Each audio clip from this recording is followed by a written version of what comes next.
baseman.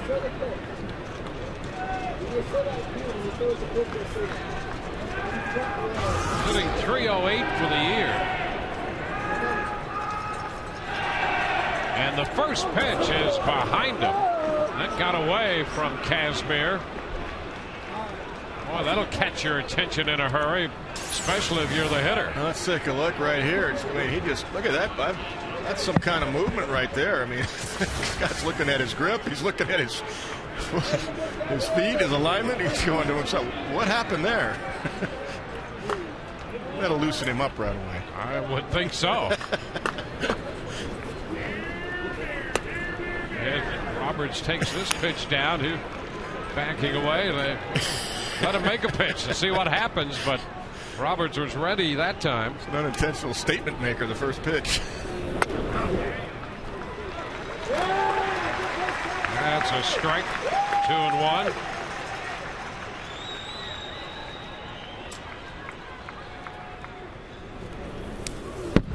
Ball three. 3 balls and a strike. Well, we've seen Kazmir on a couple of starts come out and really struggle to find the strike zone, and he has done that through the first 4 pitches to Roberts tonight. And he misses outside with a fastball for ball 4. So he was missing on both sides of the plate and even behind Roberts, issuing that walk.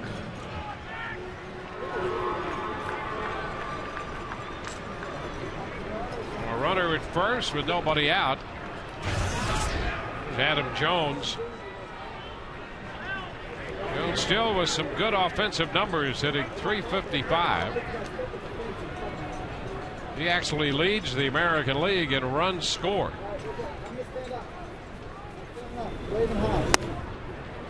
Kazmir misses upstairs. 1 ball, no strikes. Yeah, Adam's been the benefactor of hitting between Brian Roberts and Nick Markakis in that 2 spot, and he's really cashed in, hitting .355 and hitting every fastball he gets in this type of count right here. And another pitch missing in. 2 balls, no strikes. That's now what, 6 out of 7 he's missed out of the strike zone.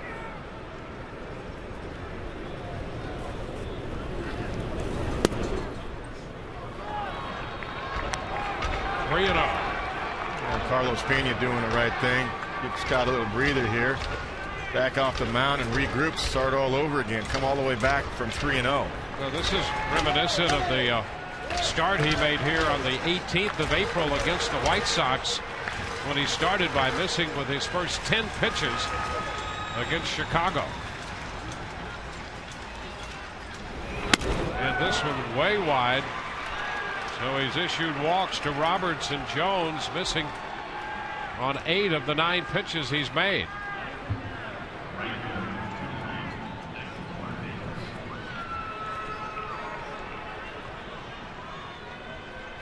Well, he's thrown all fastballs and 1 changeup so far. You might try a slider to try to get him down in the zone, especially to the lefty Nick Markakis, just to do something different here. You can drive it right down in the outside corner. Well, he faces the left-handed batter Markakis, who has had great success against Kazmir, 7 of 15 with a home run. And that's a pitch that's in there for a strike. We have Tim McClellan behind the plate, and he is not exactly a fast draw McGraw when it comes to calling strikes. He's very deliberate out there. He'll get it done, and one of the best ball and strike umpires going. But he takes a little time letting you know if he thinks it's a strike or not. This one a little high. It's 1-1.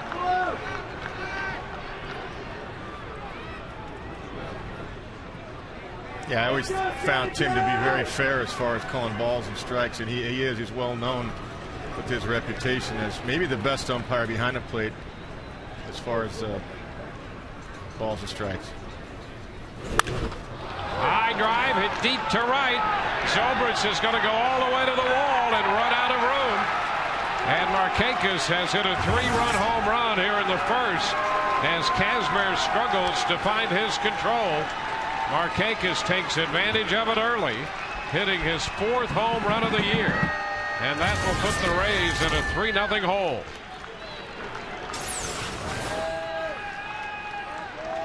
Yeah, this ball's just up, not a whole lot of movement, and just out over the plate. Belt high. The guy's wild too. It's tough to stay locked in like that. He's just looking for one pitch and he got it. Something set on a tee for him. So Markakis belts the home run. Still nobody out.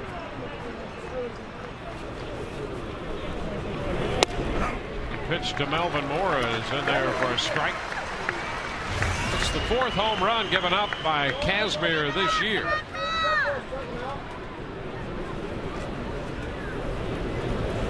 And there's a long drive down the left field line. That's going to be a foul ball. And the count goes to 2 strikes. A long strike off the bat of Melvin Mora.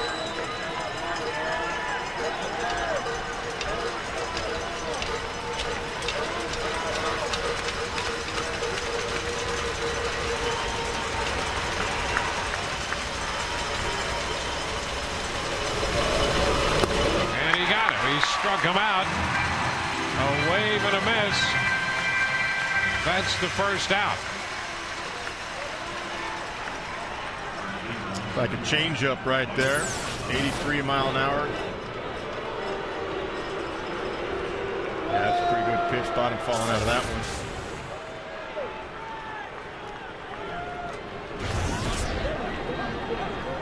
one. There's Aubrey Huff. Takes it down and away. Ball, no strikes. Huff hitting .290. He's 5 out of 11 against Kazmir. There's a strike.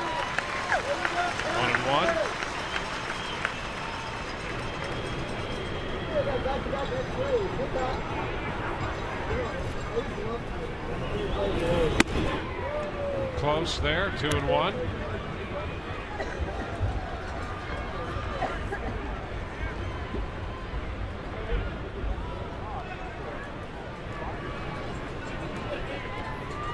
Kazmir off to a difficult start tonight. And Huff is ahead 3-1.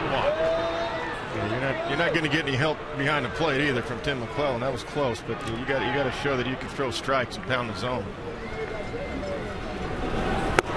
Cut and a miss as Huff was hunting the fastball and missed it. 3-2. His best fastball yet at 91. 20 pitches already this inning.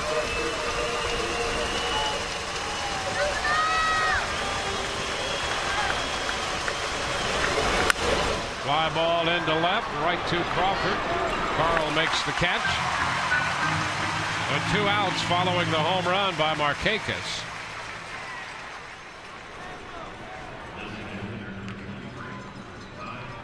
Base is empty. Here's Ty Wigginton. Ty at 202 with a homer and 9 runs batted in. He's the DH in the Baltimore lineup.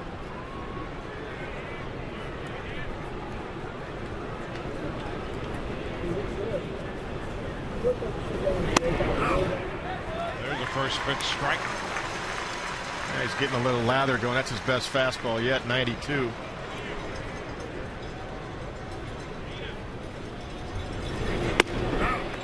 That one on the outside part of the plate. 0-2.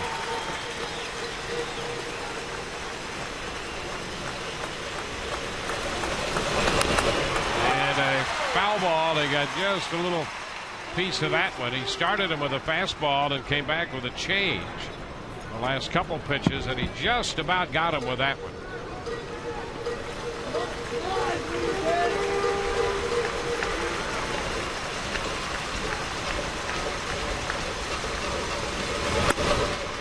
Away. 1 ball, 2 strikes. Navarro wanted that ball in to change the eyesight, but up and away doesn't do a whole lot of fooling of the hitter right there. Trying to set up the ball so you go back down. And he got him. Swing and a miss. So Wigginton is out on strikes to retire the side. Kazmir recovers after giving up the 3-run homer. We go into the Rays half of the first. They're down.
So they come in to hit in the bottom half of the first. Rays line up, finds B.J. Upton in the top spot, followed by Carl Crawford and Evan Longoria. Carlos Pena, Willie Ibar in at the DH position. Vince Obrist in right. Makanori Iwamura hits 7th ahead of Jason Bartlett. And Deanna Navarro all against the right-hander, Adam Eaton. Yeah, the veteran coming in with a 7.17 earned run average, 4 starts so far, and here with a 1-3 record.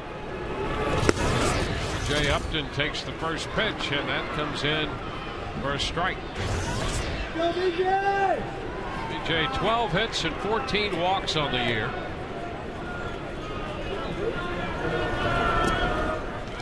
Blown away, 1-1.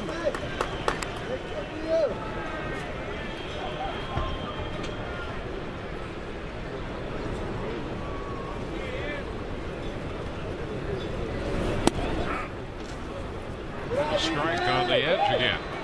1-2. Yeah, the Rays have 2 key guys that will get on track. BJ is one of them, and then Navarro in the 9th spot today, the other. What's those 2 guys need to go with? 2 balls, 2 strikes.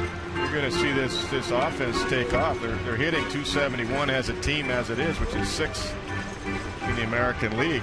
The Rays are 4th in the American League in home runs with 31.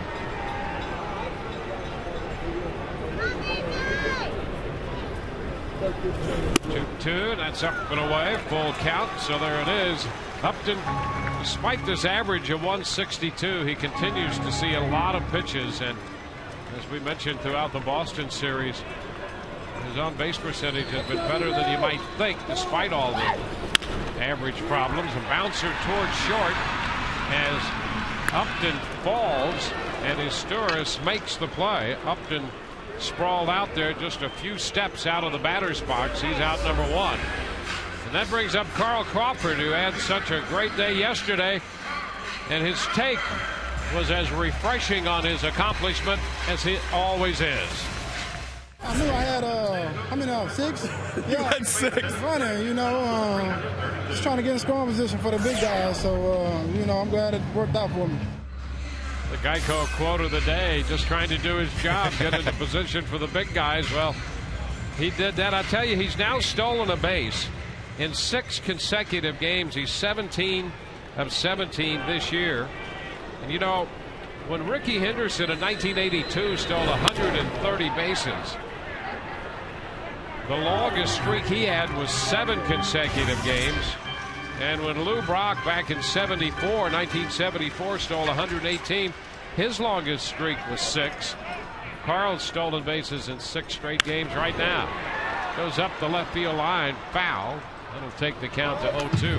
Well, and he's got the 10 infield hits. I mean, that's speed right there. 10 infield hits leading Major League Baseball, which puts him on base. And we've been talking about him all season, just grinding at bats out, making sure he puts it in play. Because if he cuts those strikeouts down, I mean, he can steal, 100 bases. It's outside, 1-2, and so more and more. Sometimes I think you tend to take him for granted, but when your name starts to get linked with guys like Ricky Henderson and Lou Brock and all the way back to Eddie Collins, who was a Hall of Fame player for the Philadelphia Athletics and the Chicago White Sox, I'll tell you, that's accomplishing something, and he's got a lot of baseball ahead of him, Carl Crawford.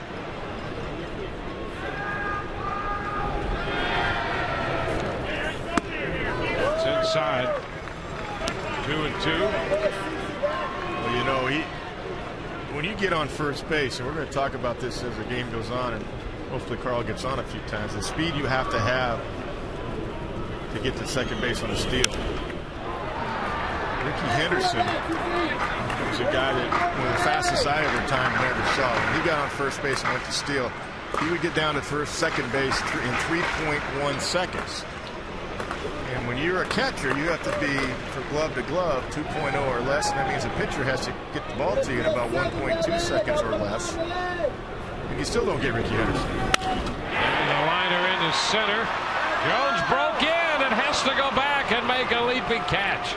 Well, he started to come in, and his athleticism helped him there. And if that gets over his head, I'd like to see the speed of Carl Crawford running the bases on that one, because that might have been something interesting, more than just a triple. Adam Jones also plays a center field, much like B.J. Upton, a shallow center. Just the better center fielders will do. Confidence going back. That one took off on him. Here's Evan Longoria. Pitch is a strike to Evan. Here's Baltimore's defense today. Luke Scott in left. Adam Jones is his son center. Nick Markakis in right. Melvin Mora, Cesar Izturis, Brian Roberts, and Aubrey Huff on the infield. Greg Zahn behind the plate. And Sweet Bay Supermarkets brings you this defensive alignment, where saving you money is our passion. 1-1 to count to Evan Longoria.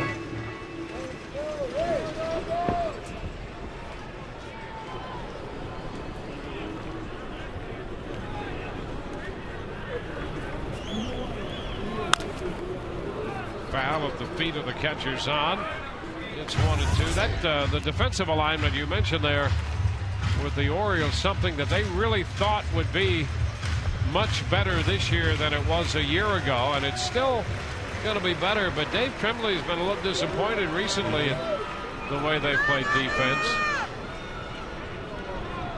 Well, early when we saw them in Baltimore, the outfield defense looked great. 2 balls, 2 strikes. And they had PA in left and Adam Jones in center, Nick Markakis in right. Nick Markakis led Major League Baseball with 18 assists from the outfield last year. Very close, and the count goes full to Longoria. Base is empty, 2 outs. They've been a little disappointed in PA and left, and so his situation is tenuous right now in terms of playing time. 3-2. There's a drive, high and deep, fair and gone down the left field line. Evan Longoria hammers a 3-2 pitch into the seats in left, and the Rays make it 3-1. So they're on the board. Number 8 for Evan. Greg Zahn sets up the way. Look at this ball up and letter high, and Evan Longoria jumps all over it. Quick swing right there. Keeps it fair by staying inside the ball. It did not hook foul. Picks up right where he left off last week. Well, he was 2 for 3 off feet, and he's now 3 out of 4 against him, and hit that ball out of here right down the line. American League Player of the Week again. Second time this year. Pitch to Carlos Pena is down and in. That's a nice way to celebrate that announcement. You're not kidding. First time up tonight. Out of here.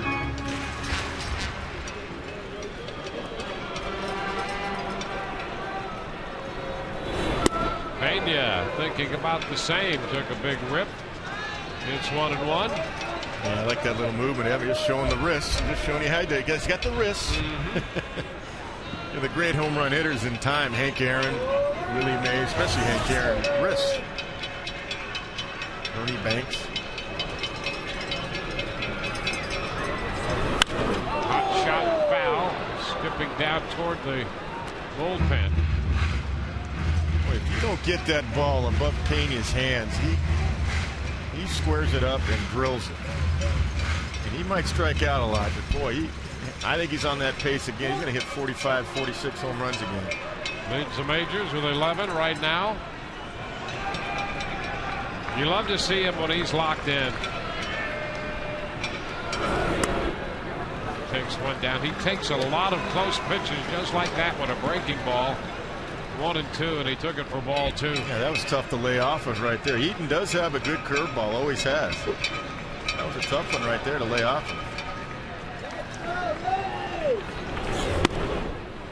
And another pitch close in. That's why I respect, I've always had with Tim McClellan, even when I was managing, because that ball, a lot of umpires would ring you up on that, and that's a ball. That's inside. And even the one to Longoria that made it 3-2, that was a ball outside. That's why he's well respected throughout the league behind the plate.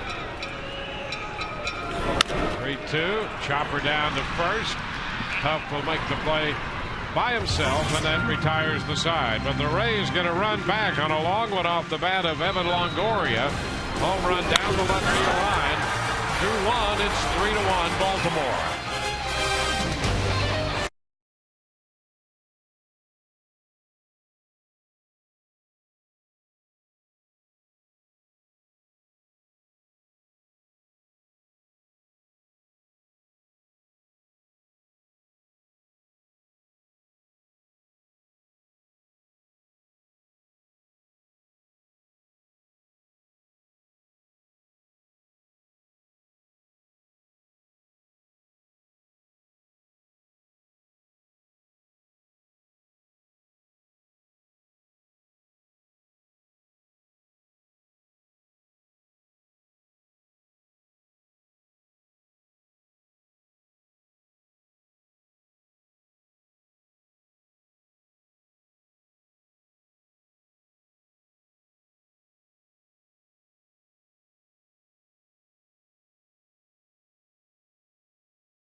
(3-1) the Rays trail as we go to the second, and Luke Scott leads off for Baltimore.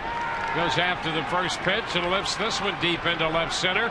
Crawford in front of the wall by the 370 marker makes the catch. Well, one pitch, one out, a long fly ball off the bat of Scott. Tonight's game again simulcast in Spanish. You can access this audio feature by selecting the built-in SAP option on your television. Ricky Tavares out of the Dominican Republic over there, and Enrique Oliu, who hails from Nicaragua, calling the action.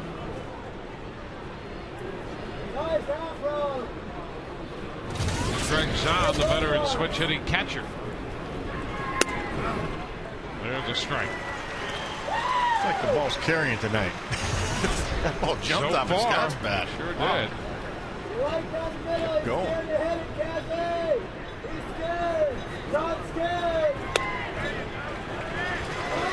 Scott, by the way, was a late replacement in the Baltimore lineup. They originally had Lou Montañez in that spot, and he jammed his hand the other day, and so he was scratched. Did he go? He did not, says Ted Barrett. Pretty close. Let's take another look. Tim McClellan asked for help, and let's take a look at Greg Zahn if he broke the plane with the bat. Yes, he did. He went. Yeah. Bad call by Ted Barrett. Missed it.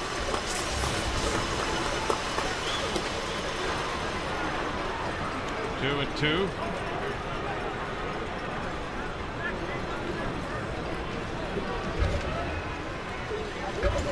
A little help there, hitting 129, got an extra strike.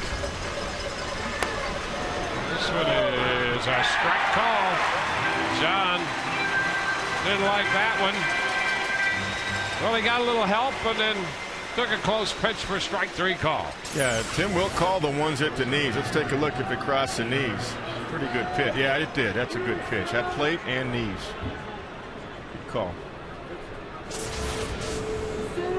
Tugart, when you played, do you ever feel like you got the catcher's call because you were a catcher? Sometimes, especially when you're scuffling. I've hit what Zahn's hitting right now sometimes. Yeah, you really develop a relationship talking to those umpires. You really do. Stewart hits the ball on the ground to short. Bartley throws a strike to get the speedy 6-yard Stewart to retire on the side. A 1-2-3 inning for Kazmir. 3-1 Baltimore.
Viagra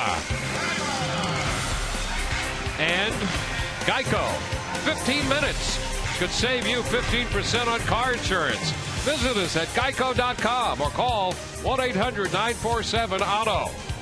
It's amazing what you can do in 15 minutes. You're right. Here's Willie Ibar. Pitch is a strike down around the knees. Wow. I get to the ballpark in 15 minutes. From where I'm at. Pitch is high. It's 1-1. Okay. Trying to save you there. Just moving right along here. Moving on. Inside a little bit. 2 balls and a strike. Ibar, Zobrist, and Ivamora due up in the bottom of the second. Rays facing Adam Eaton tonight. There's a shot toward the gap. Left center field. Jones is going to cut it off, and he's going to hold Ibar to a single.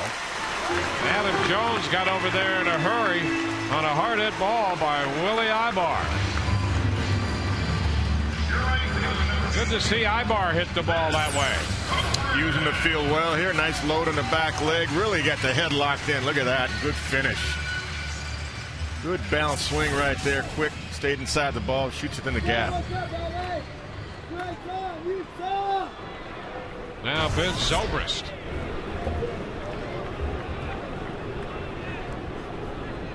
He's hitting .264.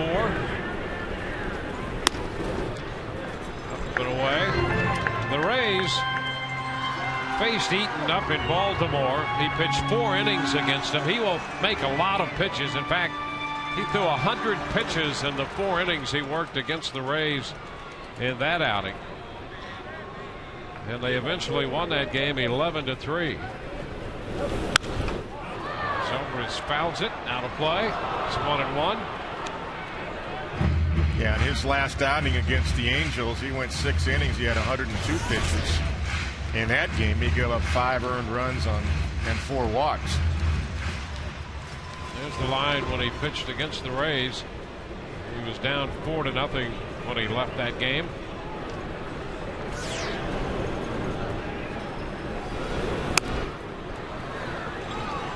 Two and one now.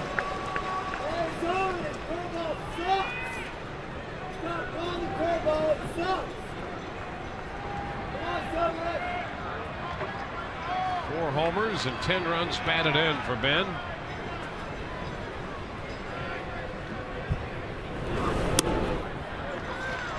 He has a good eye. Takes ball 3. 3-1. Yeah, actually, you want to get into that Baltimore bullpen now. Early in the season, they were pitching pretty well, but their bullpen ERA is 5.91. That's almost 6 as a bullpen. It's a pretty high ERA.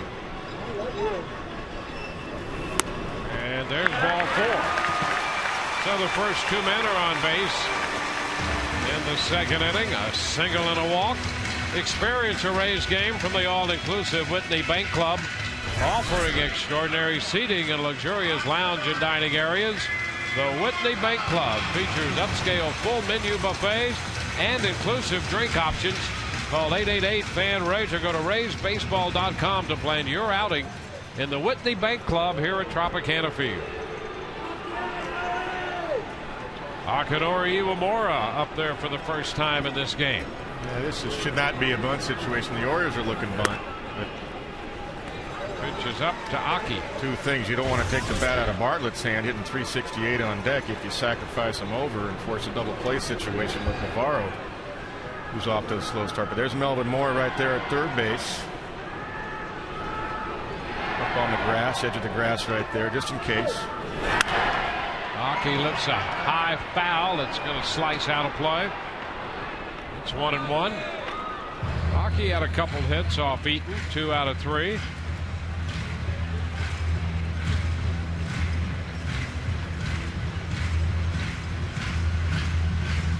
Bartlett's your secret weapon down there, you know, in that 8 spot. Quiet. Great. Yep, you're right. I'm sure he wants to just be under the radar. Good player. Big day yesterday. 1-1. That one started wide and stayed there. 2 balls and a strike. Yeah, Eaton's trying to drop those backdoor curveballs to the left-handed hitters, and he's missing up and away.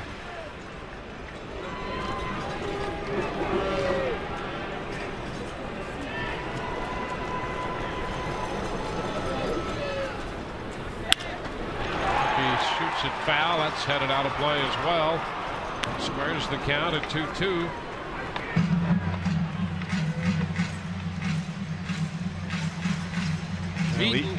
Eaton had a 25-pitch first inning, and he's already up to 37 now. It reflects the number of pitches we referenced earlier. He'll work the periphery of the strike zone, and he'll run a high pitch count.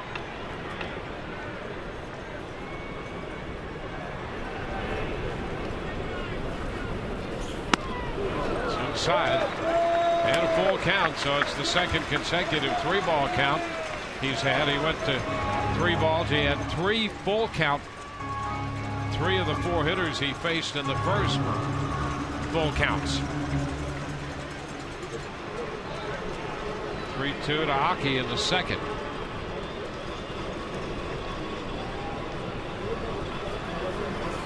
Aki lines it into center. Jones back to reach and makes the catch. Tag at second. Ibar is going to go to third. Ball loose on the throw back in, but just a few feet away from Roberts. So it's first and third as Aki skies to center, and Ibar went back to advance to third. That was a nice job by Ibar. He read that the ball was going to be caught, so he didn't get off too far. Watch him. This is not an easy play. Goes back about 6 or 7 strides and gets to third base. That's not an easy play for Ibar because, number one, Adam Jones has a great arm. But Adam Jones was smart, too, in keeping the double play in order by getting it back into second base. But that's a great aggressive base running play right there by Ibar to get into scoring position. Here's Jason Bartlett. 5th in the league in hitting at .368. He shortens on the bat, takes the pitch for a strike, and we've seen that executed before, and that's something that Joe Madden likes to do with a man at third, particularly first and third. He'll have that hitter bunt what amounts to a safety squeeze. He might be out on a play, but he'll get a run home. Yeah, just to keep him honest, and Ibar was ready for it. Tom Foley reminded him of that play. To first, back in is Zobrist. When I say Ibar in scoring position, what I'm talking about now, a fly ball will get you a run. That was a big play by tagging up at second there. Those are signs of good base runners, and that's something emphasized by Joe Madden since he first got here.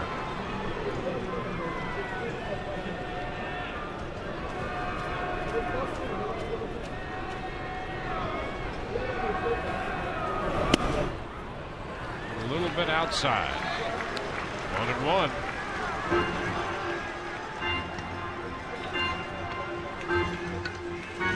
Rays with a run in the first on the home run by Longoria. They're down 3-1. The Orioles got all 3 of their runs on the first inning homer from Nick Markakis.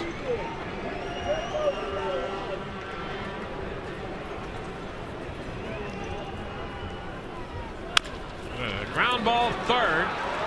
Over to first to throw, and it's scooped there by Huff. The run scores.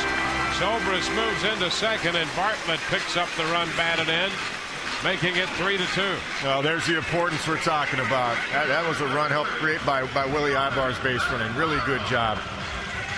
The only play that Melvin Moore could have made was to first base right there. High chopper right there in front of the plate. So Bartlett gets the RBI. And Willie Ibar scores easily. No other play but to first base. Excellent. Here's Deoner Navarro. Homer and 3 runs batted in. Well, you just love to see a nice line drive base hit. Nobby puts down the bunt. Heaton with a bare-handed pickup, and the throw to first is in time to retire the side on the bunt attempt. So the Rays settle for a run through 2. It's 3-2 Baltimore.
3-2 as we head to the third inning, as we have a very special couple of guests here. We have Brett right here, They met BJ Upton before the game. BJ donated $2,500 to the Big Brothers Big Sisters, and there you see the check presentation before the game. And then the Rays would go ahead and match that $2,500 contribution. Brent, how was it being on the field meeting BJ? It was actually kind of cool because this is actually my first game, so it was actually kind of cool for a first experience. This would be actually fun and exciting, and I hope I have a great time, and I hope we come here again.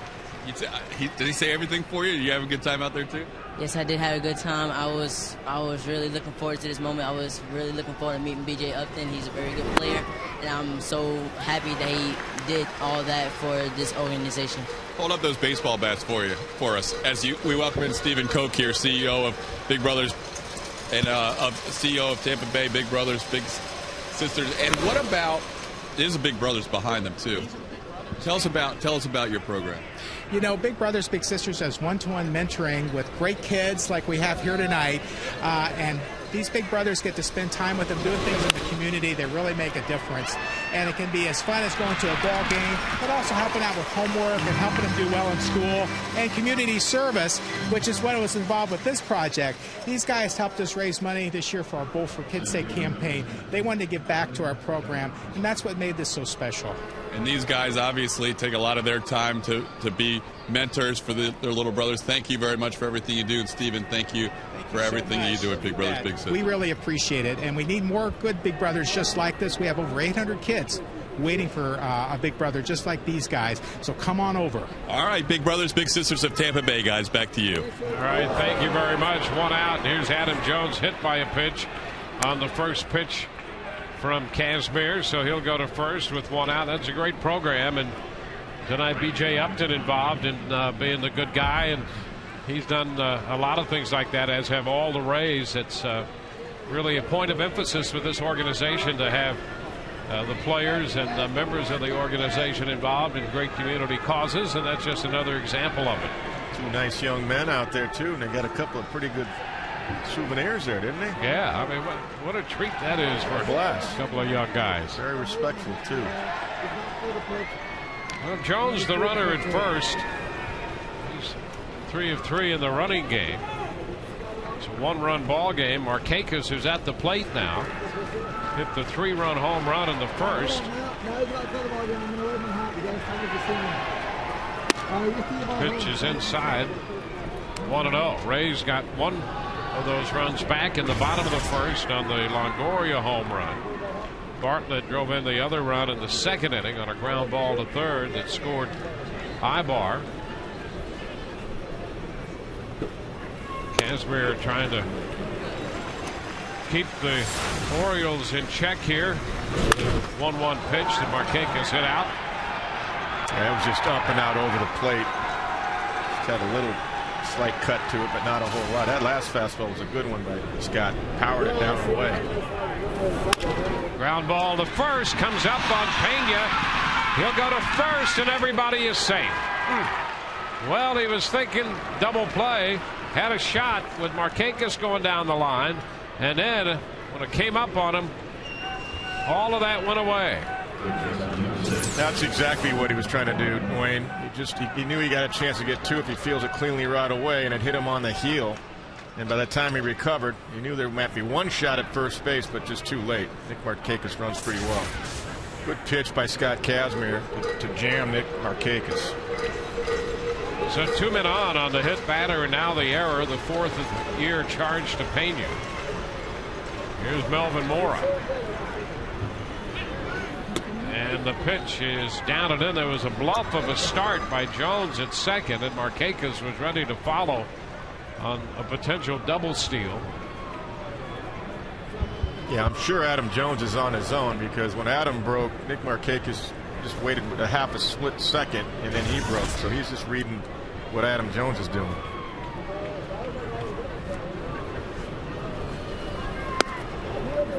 Pitch misses.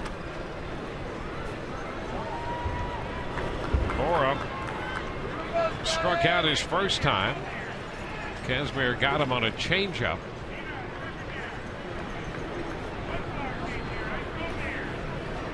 Here Casimir got the first man, Roberts, on the Ground ball to third. Hit Jones with a pitch. Markakis reached on the error. Well, the Orioles with a threat. Hockey breaking to the bag at second, but nothing doing there. Boy, as far as Markakis is off at first, too, after the pitch. I mean, if Carlos Pena can get there, you could put a sign on. Look how far he's off. Just watching Adam jump, you can go in behind him after the pitch, especially with a right-hand hitter up. Runners are breaking. The pitch is a ball, and the throw to third in time. Navarro throws out Adam Jones.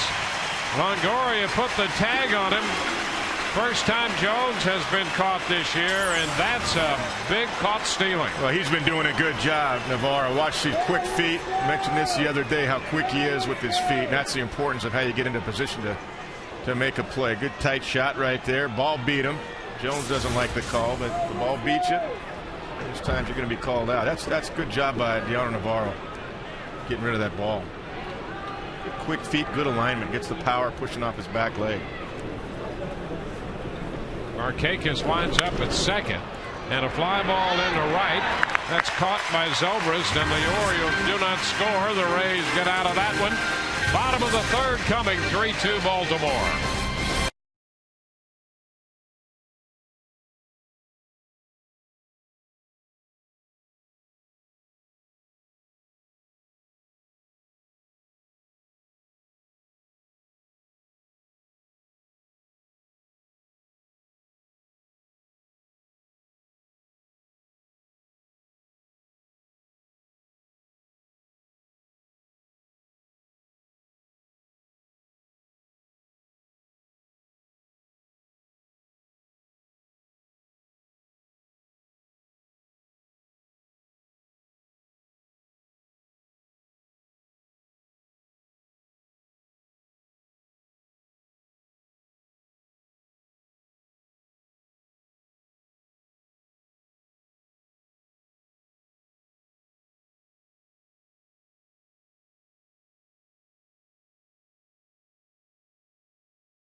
Transmitted in any form, and the accounts and descriptions of this game may not be disseminated without the express written consent of the Tampa Bay Rays.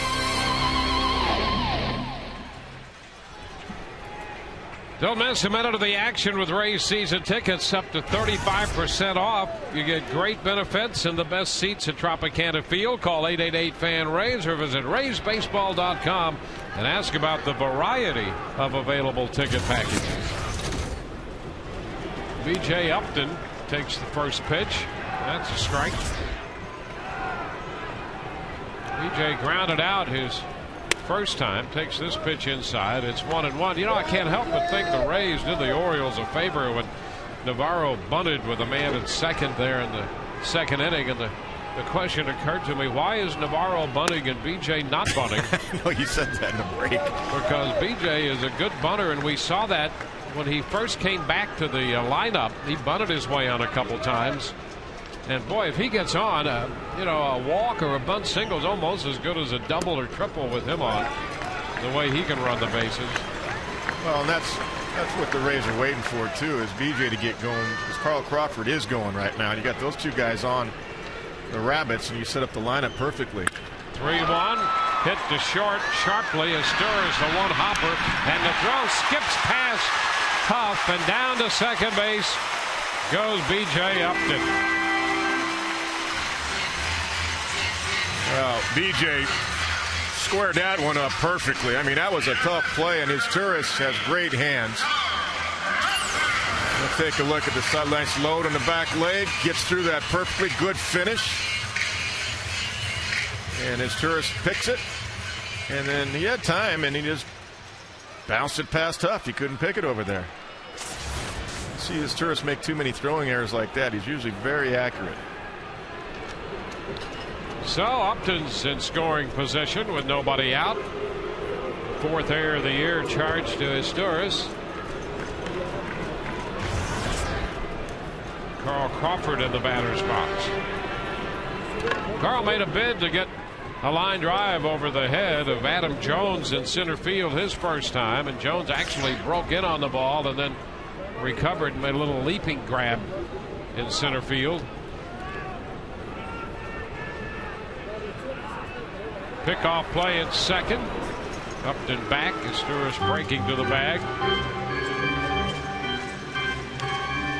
Rays with a run in the first, a run in the second. The potential tying runs at second right now here to lead off the bottom of the 3rd. And this is a situation for Carl Crawford, of course, where he really does want to try to pull the ball early in the count. Pitch is in for a strike. Breaking ball, the curveball to start Crawford.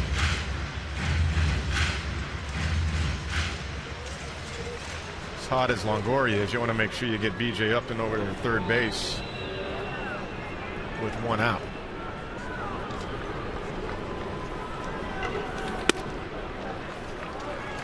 One and one.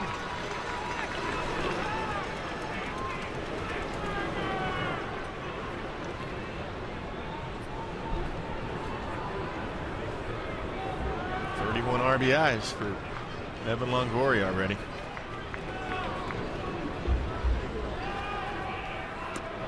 Pitch wide. 2 balls and a strike.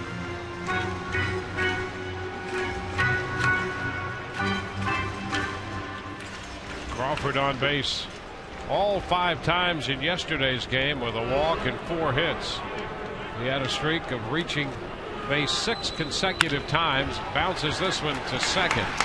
Roberts will make the throw to first as Upton advances from second to third. So Crawford pulled the ball, got Upton over.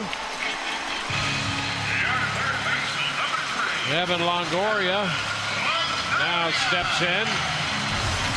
The American League Player of the Week again, our Toyota Trend. 11 out of 29 with 14 runs batted in for the week.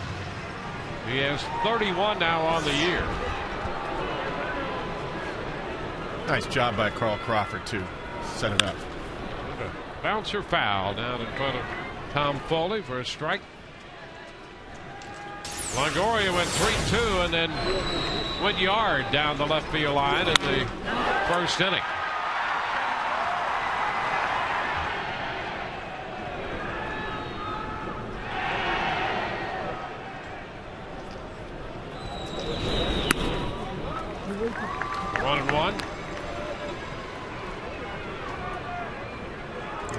Crawford's been setting up good situations for Evan Longoria all week. Twice early in the week against Boston, he drew key walks. Yesterday's game speaks for itself. On base 5 times. Breaking ball tapped foul. 1-2. Well, that's what Carl said he was just trying to do. Get on base and let the big guys drive him in. Yeah, I mean that's a nice at bat. It's a 2-1 count. He just hit that ground ball to the right side. And obviously, you're trying to get a base hit also, but you got to make sure. Situations normally where you might go to left field that you roll over the ball and pull it. That's exactly what he did.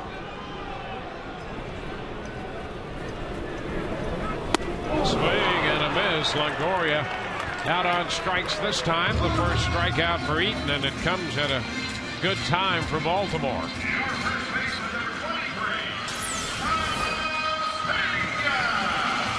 Adam Eaton right there. A little cut to it on the inside corner. And a sneak one on the inside corner to Evan. It just got above his hands right there.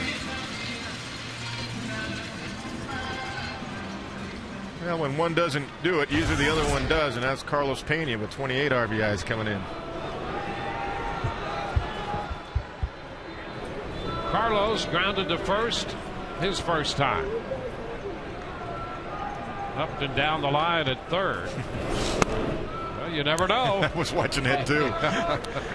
I mean, Melvin Moore is way off. I mean, the only difference is that Adam Eaton is from the stretch, and he's a right-handed pitcher. Look how far off Melvin Moore is. Yep. So just keep walking, keep walking, keep the feet moving. And the pitch is down. Moore tried to break to the bag that time in case Zahn wanted to make a throw to third. He's so far off, he had to do a wind sprint to get there. He'd had to be catching that ball on the run from Zahn. He's so wide of third with Pena up there, of course.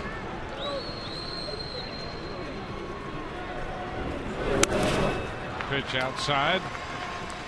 3-0. I don't think Pena's going to see too much in this sit bat. He has it already. That was almost thrown way outside on purpose, just in case BJ decided to steal.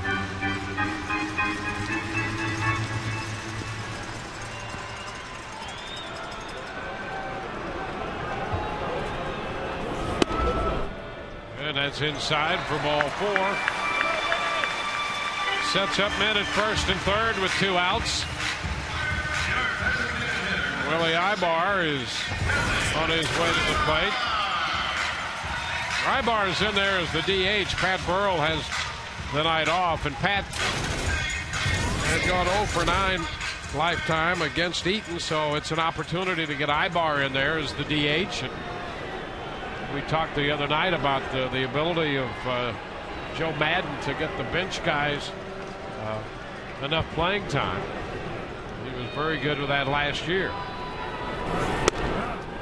Ibar takes a fastball for a strike to start this at bat. Yeah, it's a good time to pick your spots with that. Give Pat a little break. As you said, 0 for 9 against Eaton. Why not? You look at matchups.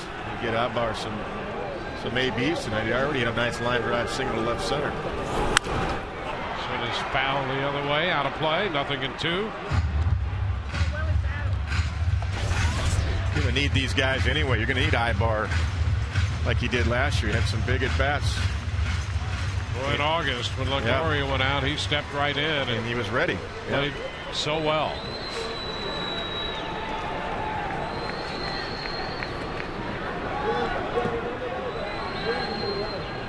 Pena first, Upton third.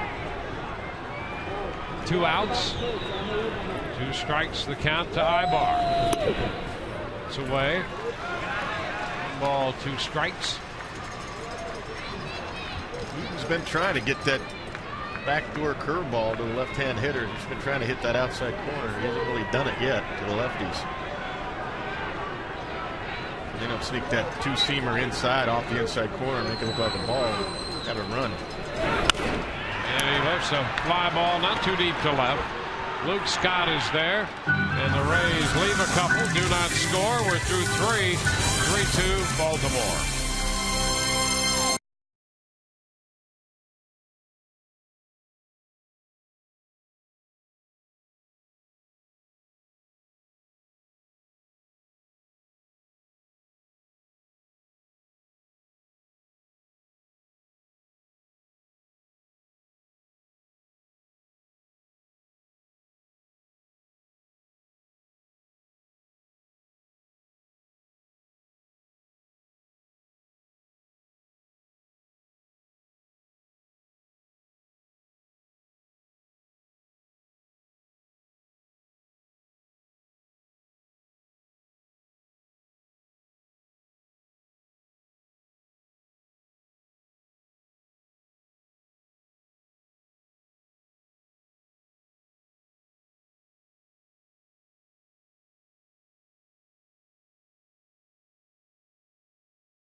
3-2 ball game. Baltimore leading. We head into the top of the fourth tonight at Tropicana Field, and it's time for our Aflac trivia question. Aflac, ask about it at work. Who is the Rays' all-time RBI leader? Pretty interesting question here with Aubrey Huff leading off the fourth. And the pitch is a strike at the knees. Huff, Wigginton, and then Scott.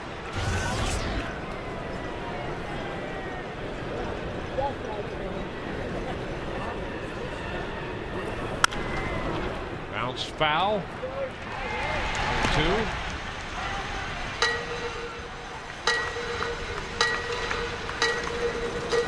Got the major shift on with Aubrey Huff, but he did hit one the other way in Baltimore against the shift. And Joe Madden said a couple days later, he said, hey, if he wants to do that, we'll give him that every time.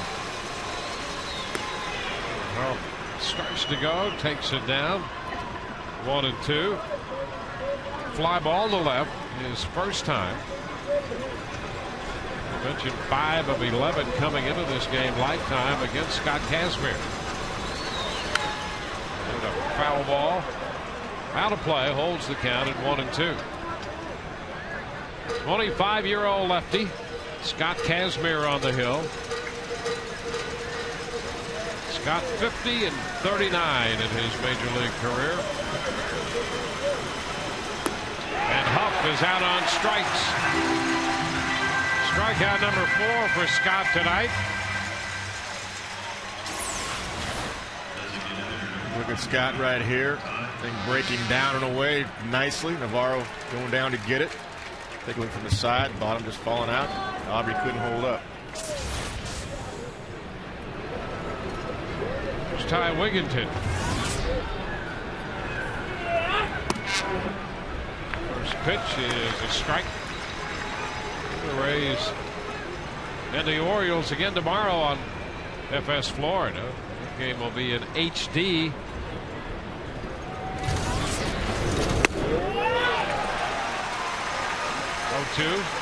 Best fastball of the night right there. That one sounded good in the mitt, all the way up here in the booth and on TV. 92 miles an hour. Wigginton fouls it out of play. Huff is struck out, and Kazmir is ahead of Wigginton. 0-2.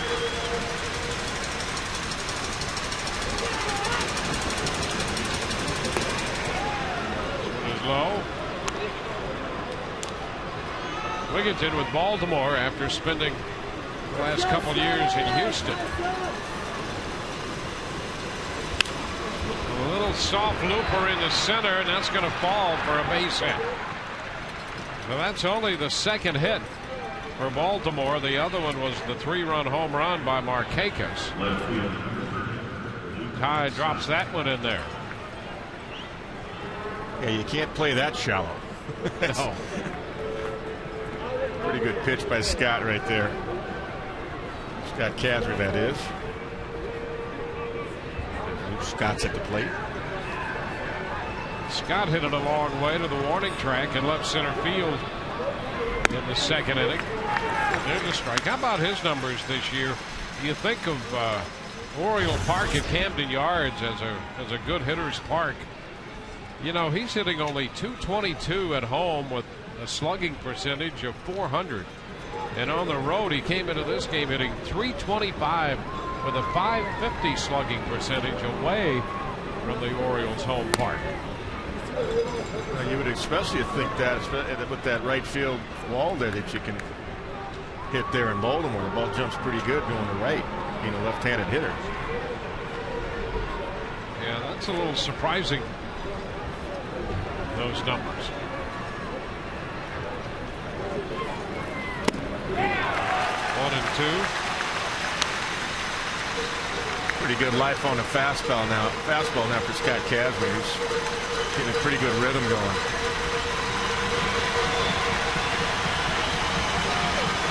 I've got to think those numbers would turn around for him. It's just not a big enough sampling, perhaps. No, I don't think so. It's early.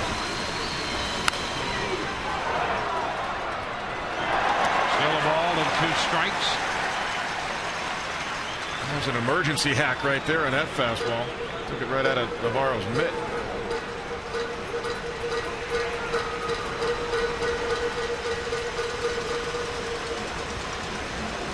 Scott in his second year with Baltimore. And he lays off that one outside a little bit. Slider that darted away.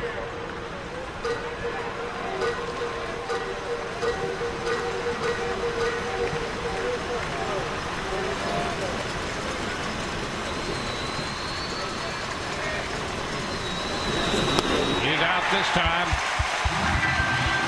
So Kazmir came right back with that pitch and has picked up a couple strikeouts here utilizing the slider.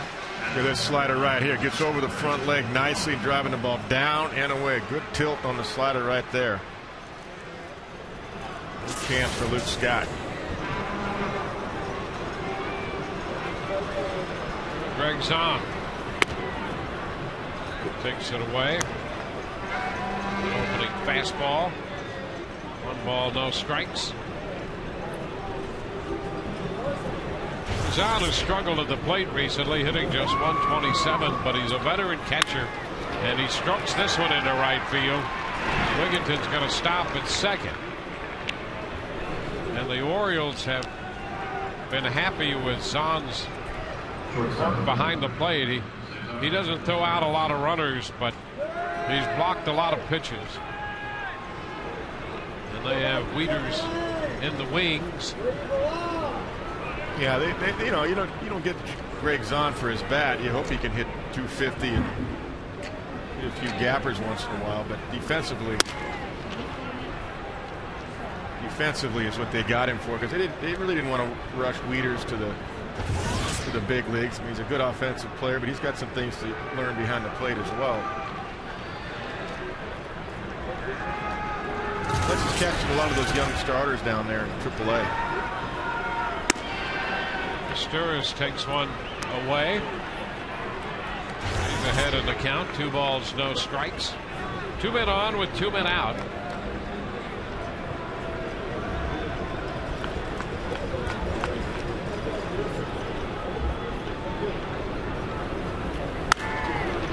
Foul away. 2-1. Sturris a switch hitter, but from the right side he's been a lot better. In fact, he was 9 for 18 this year coming into this game as a right-handed hitter.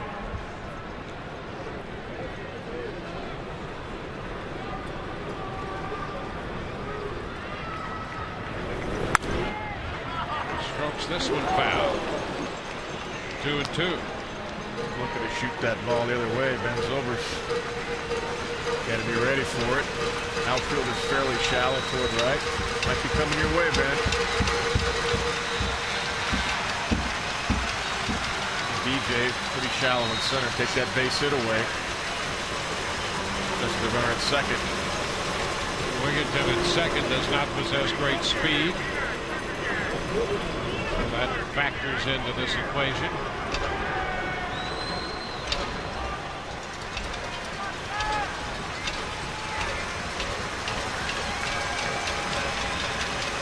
The 2-2. And a liner into center. That's going to be in for a base hit. Wigginton is headed to the plate. The throw is cut off, and so Wigginton does score to make it a 4-2 game. Well, Wigginton, who blooped the single to center, winds up scoring on the base hit by Sturris, and Zahn goes to third. Well, that's the way Sturris was shooting. He was looking to go the other way. He was getting fastballs away, and he finally got one up. He could drop into right center, and BJ can't play any more shallow than he already did to take a hit away like that. He did everything he could. He was up close enough as it was.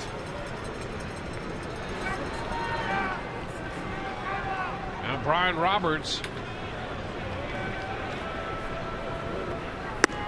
Pitch inside, 1-0, and it always concerns you when the bottom part of the order is productive, because then you've got to come around and face the top side, and they're at the top side of the order for a reason. That's a strike, and it's 1-1. Well, these first three guys at the start of the season, Roberts, Adam Jones, and Markakis, were top 10 hitting at the beginning of the year. They were really getting the job done. 1-2. Despite Roberts struggling recently, he's still over 300. Jones came in over 350, and Markakis pushing 360. That's the frustrating part about this damage being done by the lower part of the order. A pop-up, left side. Bartlett at short, waiting for it to come down. He's got it to retire the side. A run, 3 hits, 2 left. Bottom of the fourth coming, 4-2 Baltimore.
And it's time for our Aflac Trivia question answer. Aflac, ask about it at work.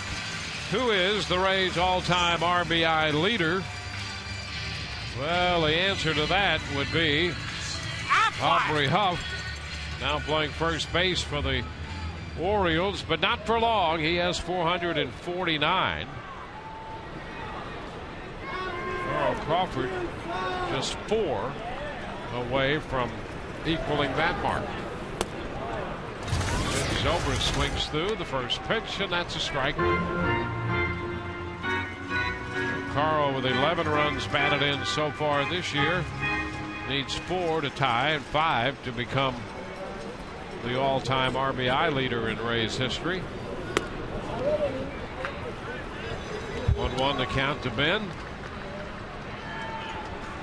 By the way, tomorrow's game, the wrap-up game of this series, will feature Matt Garza on the hill for the Rays, and he'll be with you at 4 o'clock.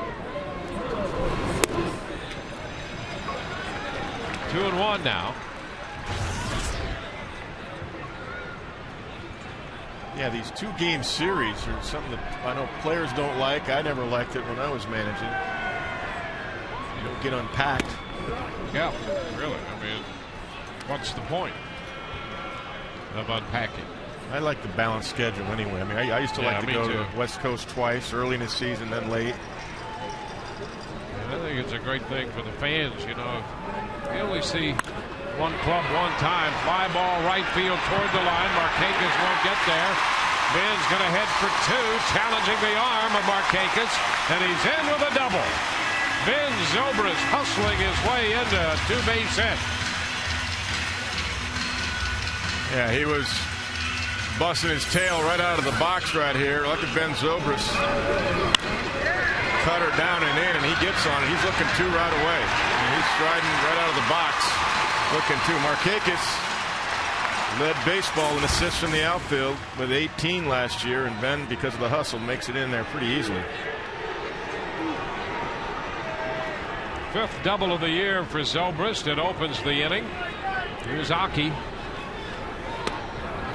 Breaking ball he takes for a strike. Well, you know, the other thing about the schedule is Toronto's still playing the Central teams. They haven't played, really, other than Baltimore, they haven't played the American League East yet. Absolutely. They're off to a good start, but the schedule isn't really very balanced.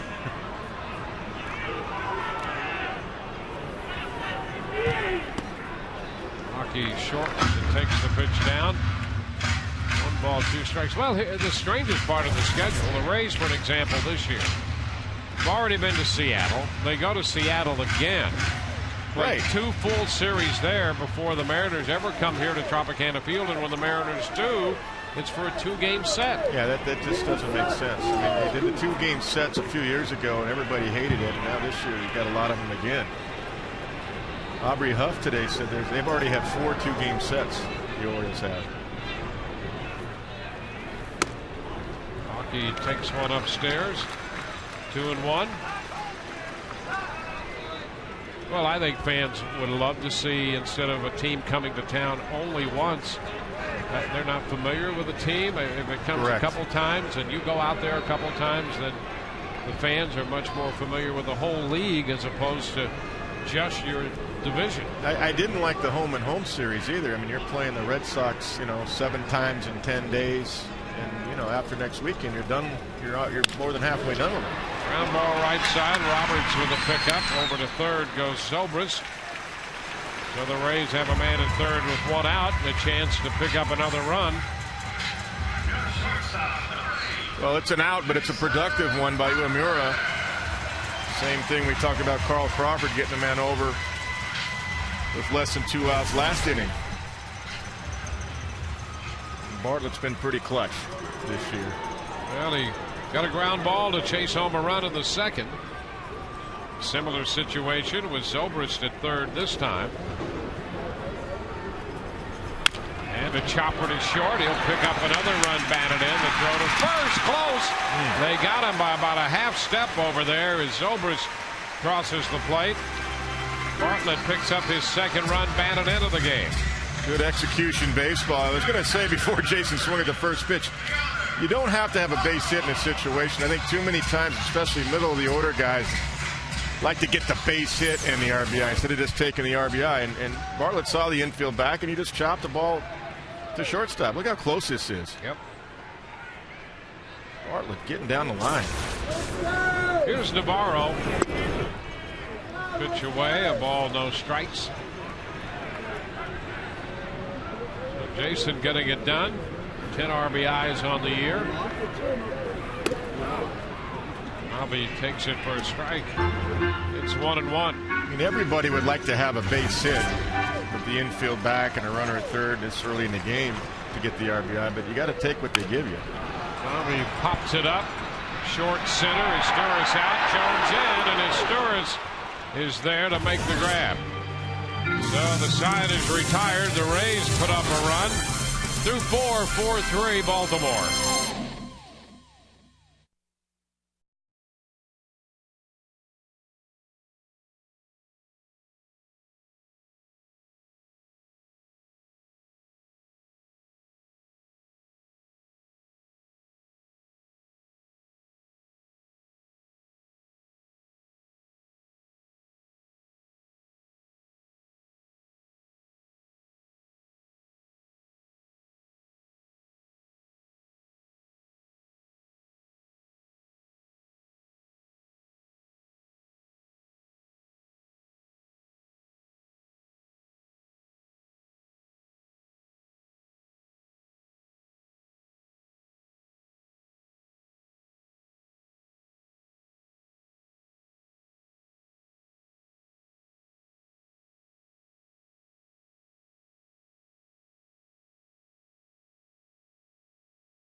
Baseball on Sun Sports is brought to you by Dodge. Grab life by the horns. SunTrust, featuring online solutions to help your business stay on solid ground. Live solid, bank solid, SunTrust. And Corona this Cinco de Mayo. Be sure to grab some ice cold Corona or Corona Light. Relax responsibly. On to the fifth. Adam Jones leads off, and it's a little number right side. Chased by Kazmir, and he manages to barehand the ball to Pena to keep Jones off the bases. And that's one away. Nice little job.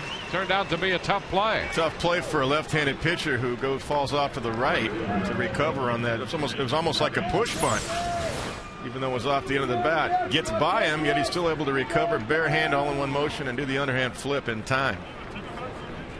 Nice play, nice athletic play by Scott. So the Rays out there while Kazmir recovers a little bit. Navarro had the ball waiting for him. Good play by the Rays lefty. Nick Markakis is homered and has reached on an error. 27 RBIs himself.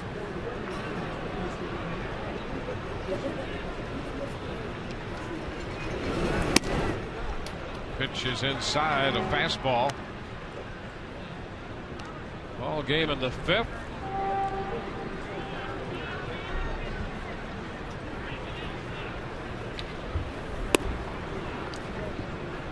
It's 2-0.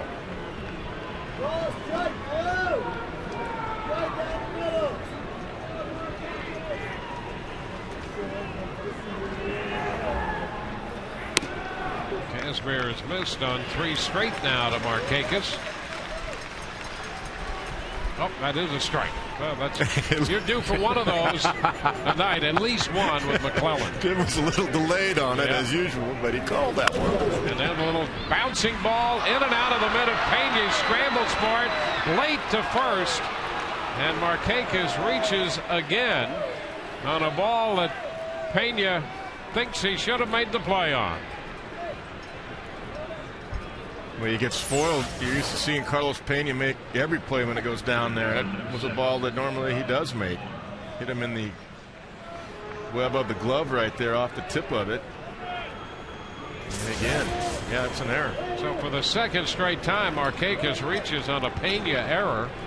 The 5th of the year for Carlos. 1 on with 1 out.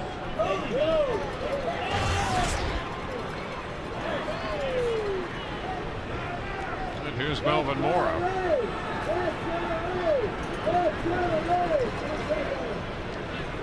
Mora has struck out and flied out to right. That's a strike.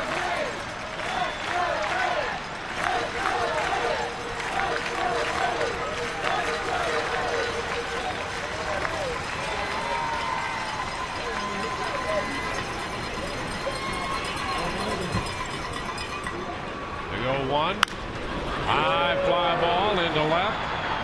Crawford will come in a step or 2. 2 gone. 2 outs for the man at first. Fans this season team up with the St. Petersburg Times, a local newspaper with one of the top 10 sports sections in the country. Subscribe by calling 877 The Times or visiting TampaBay.com.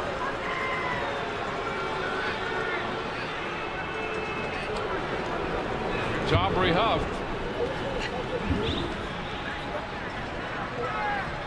Aubrey 0 for 2. Kazmir got him with a slider back in the 4th inning. 1 of 5 strikeouts posted by Kazmir tonight. He strikes him with a strike this time.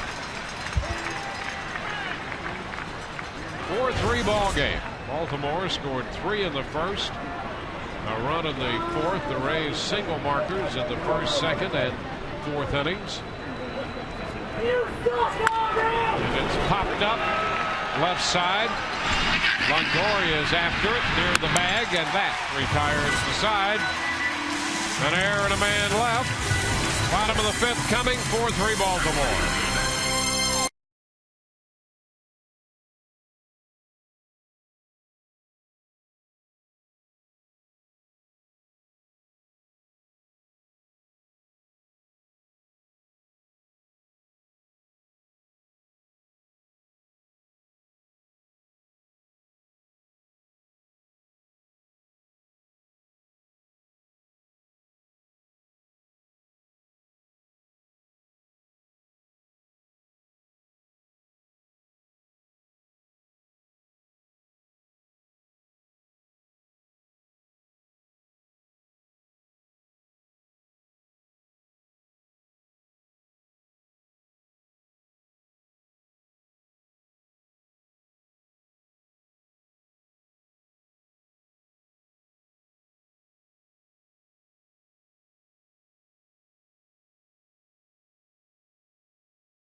There may be a subtle hint involved as to what tomorrow's celebration is, guys.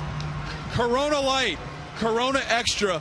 Our friends at Corona want to remind you tomorrow is a special holiday, Cinco de Mayo, much in the same cultural traditions as St. Paddy's Day and also Oktoberfest. Tomorrow, they're going to be celebrating throughout the region and throughout the country and throughout the nation.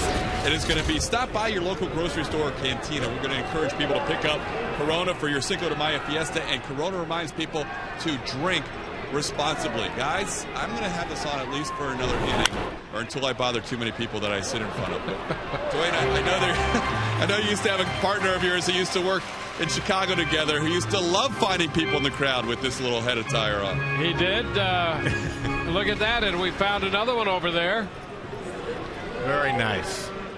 He also used to say, how can they make it so cheap and have it taste so good? This one is down. It lights up, Todd. And and Todd has a Corona Light right there. In fact, we've actually managed to just push it on the side. Really? This little thing? Really. Oh, there it is. There you go. Hey. Cool. Todd's own Corona Light. Are you allowed to do that? I don't know if you're allowed to do that or not, but you just did. I love you. You know, you walk on the edge, so way to go. Tomorrow, yes, Cinco de Mayo. We can't wait.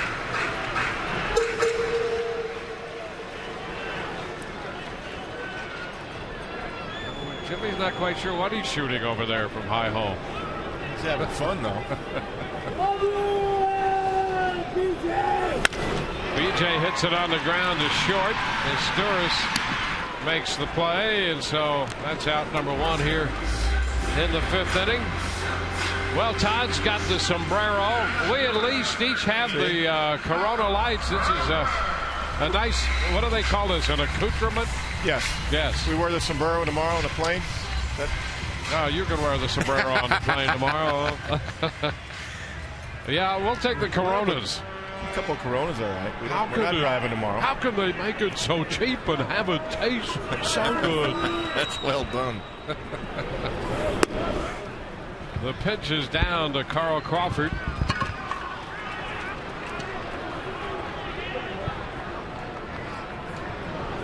Crawford 0 for 2. Fastball. Todd looked like Eli Wallach there in a Magnificent Seven, didn't he? You know, he does. He should have a starring role in a film somewhere. That old movie was on the other night. That's what it reminded me of.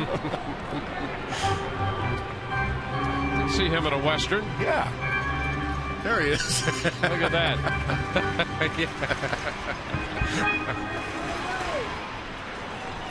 Now, I could really see him in one of those international spy movies. Yeah, I think so.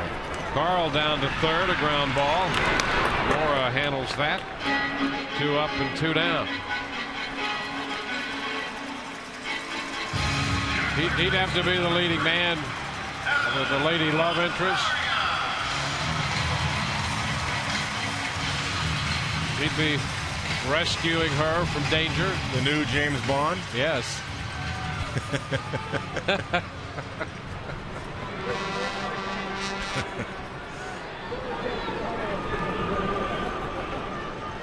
Here's Evan Longoria. Yeah.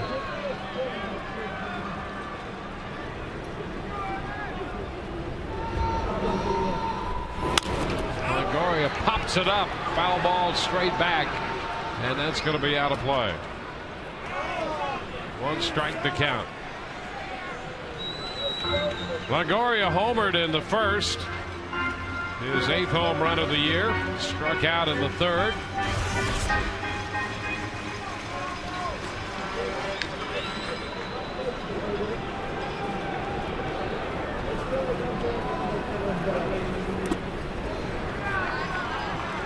One ball, 1 strike.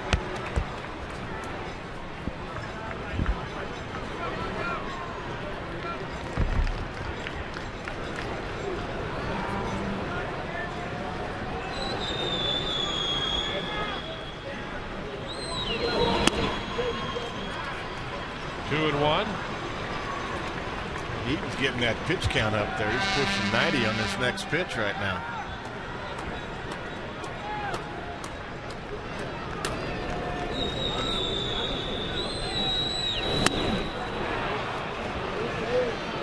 Haven't chased one up that time. 2-2.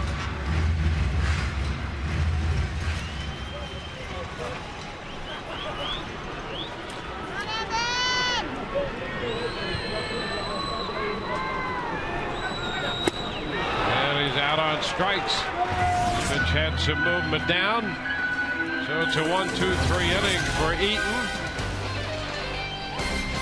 A look at our matinee idol.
In the 6th, be sure and stop into your local Hess Express.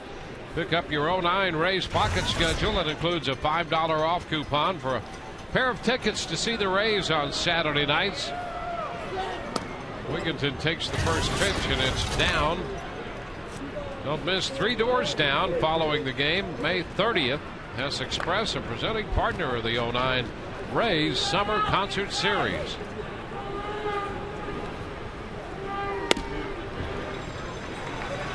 Call.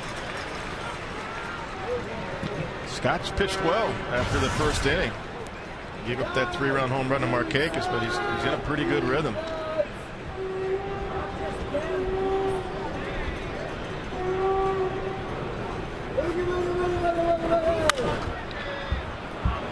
Foul the other way.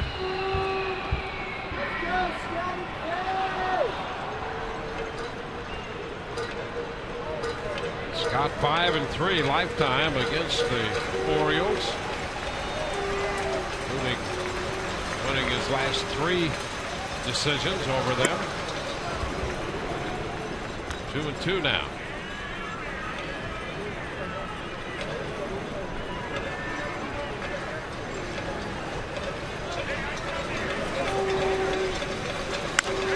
Wigginton sends a fly ball into right.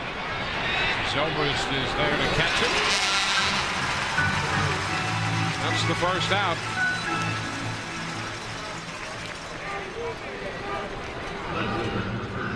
Yeah, Scott started this game with the control issues that he has had in a couple of his starts. He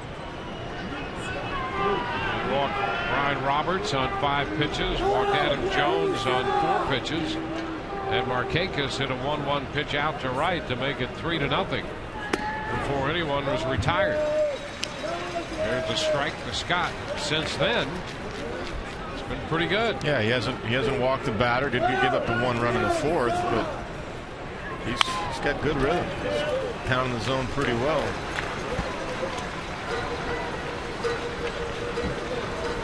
Carlos Pena has made a couple of errors, but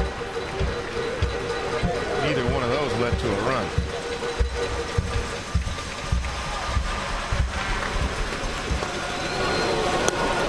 And the pitch is down. He checked. 1-2 to Scott. Yeah, those errors turned out to cost Kazmir 6 more pitches, as it turns out. Very good. Fly ball into left center field. That ball's going to be in there. Extra bases as it bounces up over the wall, and Scott has a double. Luke Scott doubles into left center. That'll be the 5th hit surrendered by Kazmir. Well, take a look. Navarro sets up away. He gets a slider that's up, and he was just trying to make contact right there. It wasn't that put away pitch that Scott was looking for.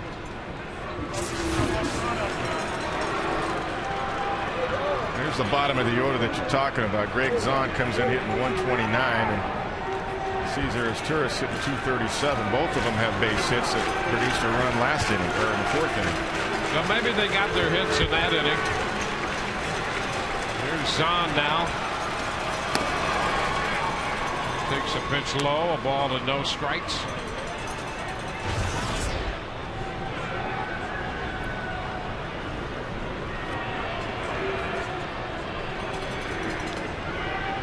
Scott trying to get a big lead at second. Zahn trying to go to right, fouls it out of play.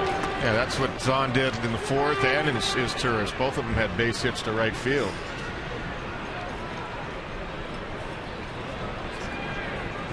Little line drives. Joe Nelson up in the Rays bullpen. Made 2 or 3 tosses down there now.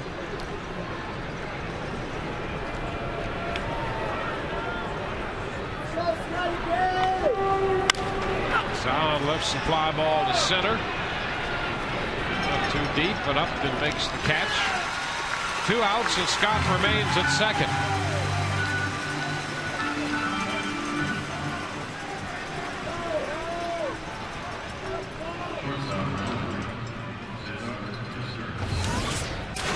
Cesar Izturis. That base hit for Izturis in the 4th keeps his average at 500 against left-handed pitching this year. He's 10 out of 20 in that situation. I mean, that's his natural side, as most switch hitters are. And he fouls it down the left side. And he's streaky. I mean, seeing him in LA for a few years, he's very, very streaky when he gets hot. And then all of a sudden he'll go 2 for 30. Yep. And that's what's kept him from being an all-star. I mean, he was an all-star, I think, one time with the Dodgers, but he was an excellent shortstop. 244 average right now. But just inconsistent with the bat. And the Orioles were just thrilled to have him to play shortstop and solidify that spot defensively for them. It's a major upgrade for them. Takes strike 2, 0-2.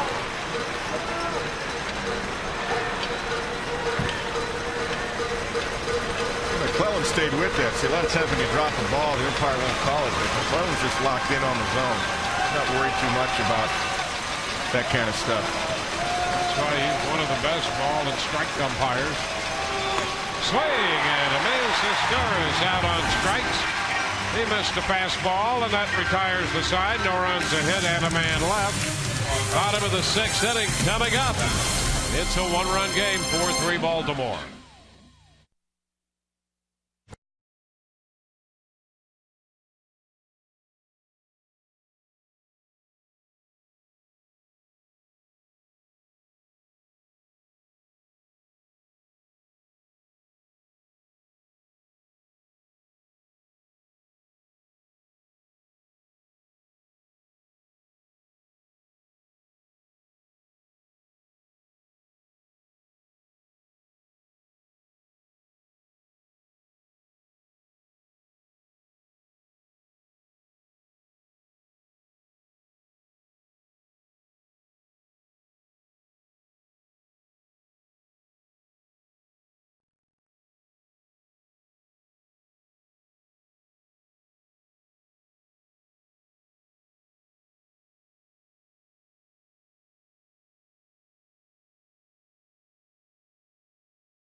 half of the 6th. Be sure and sign up at Cane's Furniture for a chance to meet one of your favorite Rays players.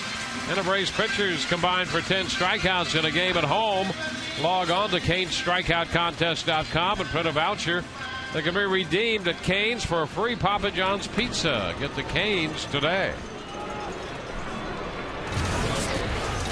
Carlos Pena is going to lead it off for the Rays.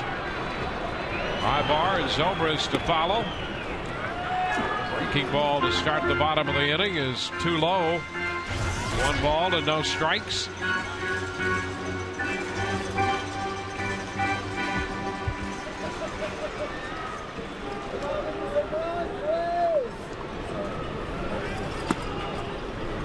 Pitch inside. 2-0. Danny Baez is now throwing in the bullpen for the Orioles. He's really the one guy you don't want to see in their bullpen. He's been throwing absolutely. the ball very well. Yes, he is, and this is the inning you want to really get to Adam Eaton. He's got his pitch count up at 100. And there's an extra base hit back into the corner. Pena's on his way to second. He'll make it standing with a double. So there's a start here in the bottom of the 6th inning. Yeah, that's what we're talking about right here, because Baez has been their most consistent reliever, and you want to try to get that run back right here. Let's look at the load right here. Carlos Pena. Look at that, getting inside the ball right there, bringing that right arm in, left arm in, and in the finish, drilling a double into the corner. Son goes to the mound to take up a little time. Willie Ibar due. That's 95 pitches for Adam Eaton. Only 52 for strikes.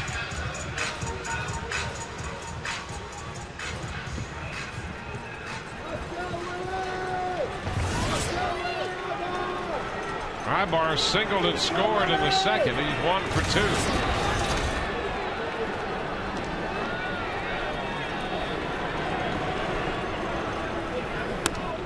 Pitch up and away.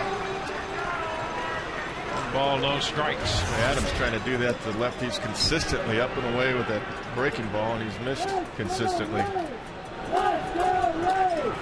all night long. Ground ball up the middle. Base hit into center. Pena's on his way to the plate. The throw will be cut off, and this game is tied. Ibar drives in the run. Double by Pena. Base hit to center for Ibar, and it's a 4-4 ball game.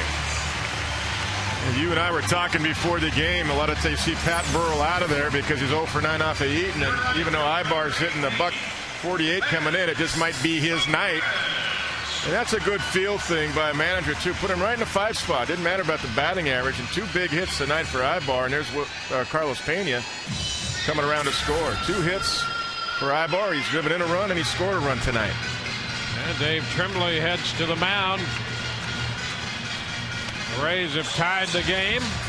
Call to the bullpen brought to you by Metro PCS. Unlimit yourself.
Willie Ibar has tied this game with a base hit here in the 6th.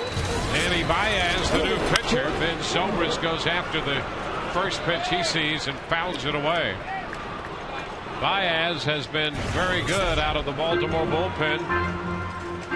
Yeah, in 8 games this year, 2.63 earned run average and a good strikeout to walk ratio. 12 strikeouts, only 4 walks. And look at the opponent's batting average against, only 146.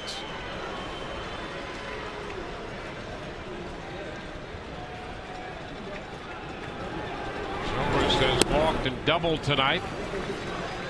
Takes the pitch for a ball. It's 1-1. Well, Baez was in camp this spring with the Orioles with the idea that he might be a starting pitcher. He's coming back from elbow surgery, and at that point his rehab just wasn't along far enough to really afford him a true opportunity to compete as a starting pitcher. So they decided about halfway through the spring that the bullpen was the place for him, and he has been very good for them in that role. In fact, we saw him throw over in Baltimore, and he was throwing the ball great then. Best I've seen him, actually, in Baltimore. And I saw him at the Dodgers and a lot of different ball clubs where she was here. But that's the best I'd seen him in a lot of years. This one gets away. Down to second goes Ibar. So the count goes to 2-1 to Zobrist, and the Rays get the potential lead run down to second on a wild pitch. And for Ben right here, this is another situation. This is the 3rd time we've seen runner at second for the Rays tonight, and nobody out. Actually, the 3rd time, because Ibar just singled in a run there. This is the 4th time now we've seen that. Twice they've gotten the guy over to third and ground balls to the right side, and one time the base hit to center. So the execution has been great. So Ben's got to try to pull this ball. And he does. Lines it back into right field. Markakis makes the catch. The tag by Ibar, and he'll go to third. Zobrist, a good swing on that one, and advances the runner from second to third. That's exactly right. 2-1 count, tie game. You don't have to give yourself up. You got to make sure somehow you get the ball to the right side. And I thought when he first squared that up, that was going over Nick's head in right field. Great at bat. Off a tough pitcher.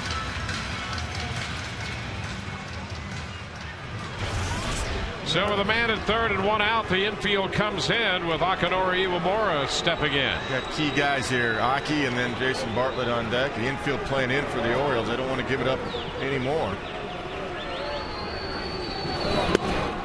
It's inside. 1 ball, no strikes. Aki lifetime 1 of 4 against Danny Baez.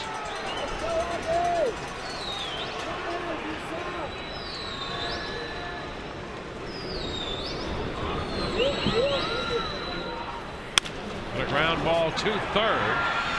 Moore's throw to first, and no chance for Ibar to come home on that one. With the infield end, 2 outs.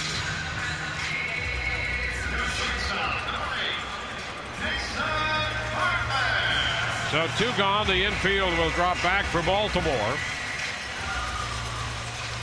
Jason Bartlett is the hitter. Jason, with a couple ground balls tonight, has produced 2 runs.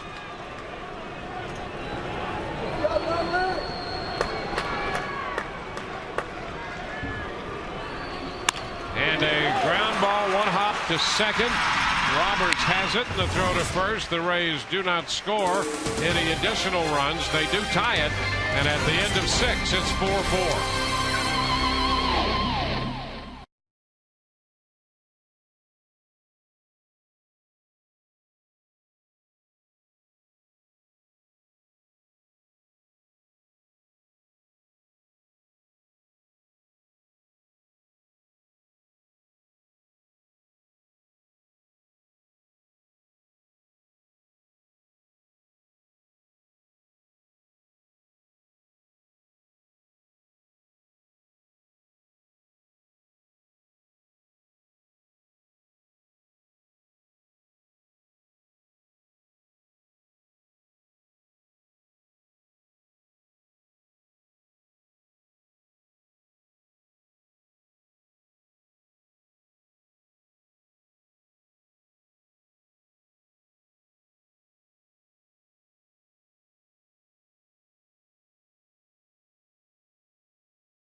Rays baseball on Sun Sports, brought to you by Geico. 15 minutes could save you 15% on car insurance. Visit us at geico.com or call 1-800-947-AUTO. And by Badcock, makes it easy. First pitch here to Brian Roberts is a strike.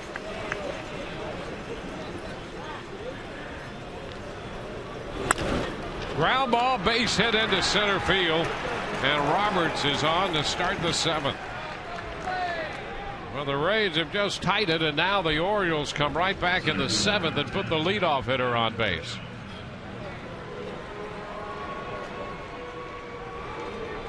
Rays are going to get the bullpen up again. Adam Jones will become the hitter. Joe Nelson, who was up earlier, up one more time.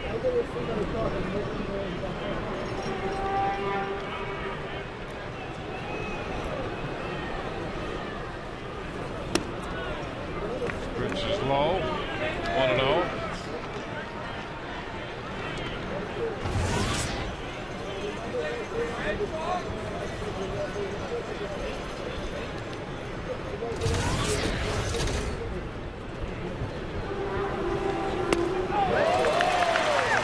Front. Wow, that's his best changeup of the night right there. 78 miles an hour. Great arm speed on it. Looked just like his fastball at 92, except it was 78. Watch this pitch. Wow, swung right through it. That's perfect.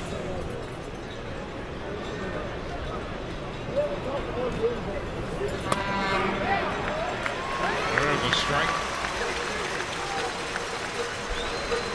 Located fastball, and the count is 1-2. Well, that's what that changeup will do. Adam Jones was looking changeup on that pitch, and he got 91 right there.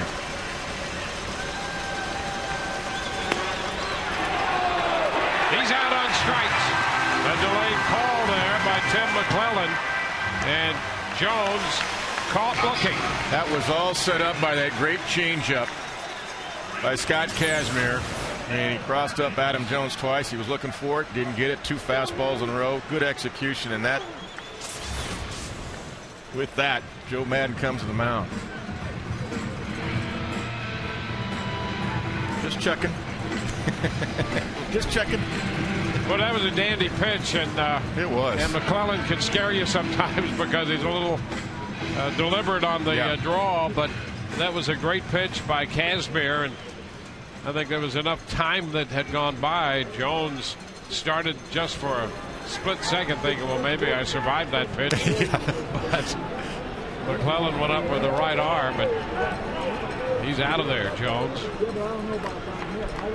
Well, this is the key guy right here, Nick Markakis, who has hit Scott in the past pretty well, including the 3-run home run tonight in the first. The last 2 at-bats, he's pitched them well, though. First pitch is a strike, a fastball. Yeah, Markakis has been on 3 times, but the last 2 times he's reached on Pena's error at first.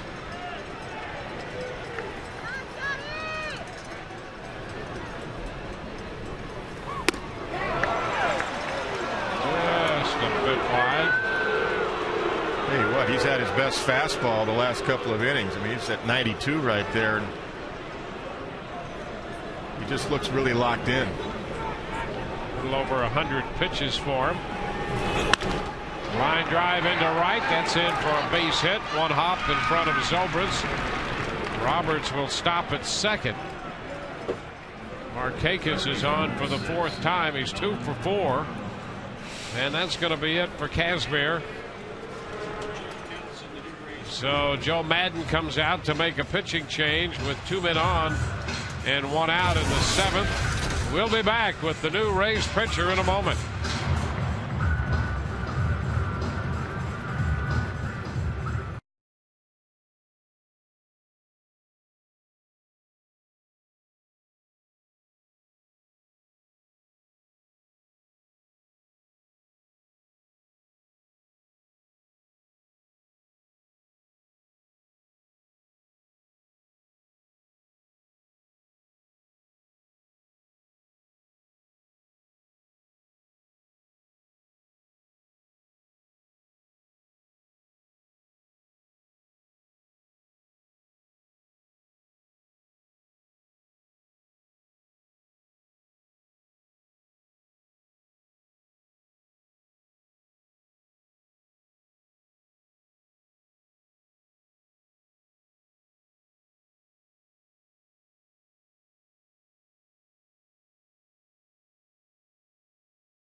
4-4 in the 7th inning. Deanna Navarro should get back-to-back days catching, as right now the plan for Joe Madden is to have Navarro catch Matt Garza tomorrow, despite the great outing he had with Michelle Hernandez his last time out. Joe said he just wants to get Navarro rolling. One other note on catcher, Sean Riggins starts his rehab tomorrow at AA Montgomery. He'll catch and DH alternate every other day. Guys, new pitcher, back to you. All righty. Joe Nelson inheriting runners at first and second. He faces Melvin Mora. Turn, but nothing doing with Roberts back there. So Kazmir is out of here after working 6 1/3. Made 106 pitches. There go the runners. The pitch is high. The throw to second skips in, and a double steal. Roberts steals third. Markakis follows into second. That's the first steal of the year for Markakis, and number 4 for Roberts. I was watching Navarro before the sequence, and he gave a sign up the middle that he was going to throw to second base. And with Pena, playing behind Markakis, that was actually the right move. But if he throws a strike down there, he probably gets him. But he bounced it.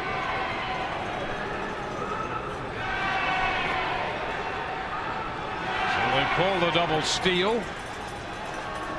1-0 the count to Mora. The pitch is too low. 2-0. Joe Nelson, 10 games so far this year, earned run average 2.38. And opponent's batting average against outstanding, 125. Rays will give up a run up the middle because they've got the last outs. They've got 9 outs of offense left. Ball 3 upstairs. And they don't want to give up 2 runs here, but they'll give up 1. They got to score 1 to win the game anyway. That's the way you're looking at it. If the ball hit to the corners, they got to play at home plate.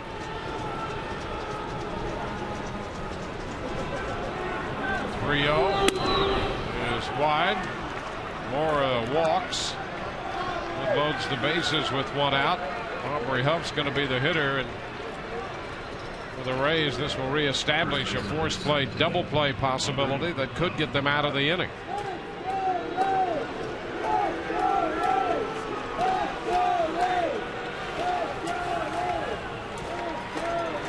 Aubrey Huff will be the hitter.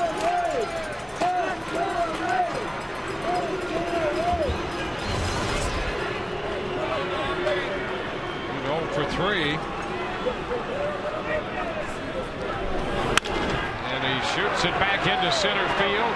Upton is back to make the catch. Tag at third. Roberts will score. Over to third base moves Markakis. So that's a sacrifice fly and makes it 5-4 Baltimore. Huff driving in his 23rd run of the year. Now 2 outs in the inning.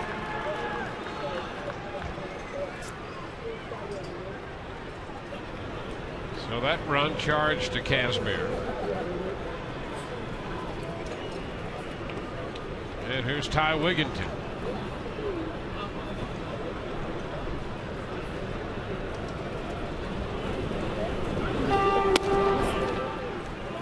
Ball, no strikes. Wigginton singled with 1 out in the 4th inning and scored on a base hit by the shortstop Astures.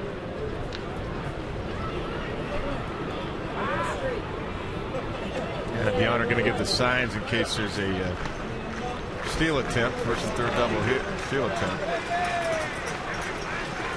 You want to keep the game right here, and that's why he went out in front of home plate. My guess is he's not going to throw through. He's probably going to arm fake it.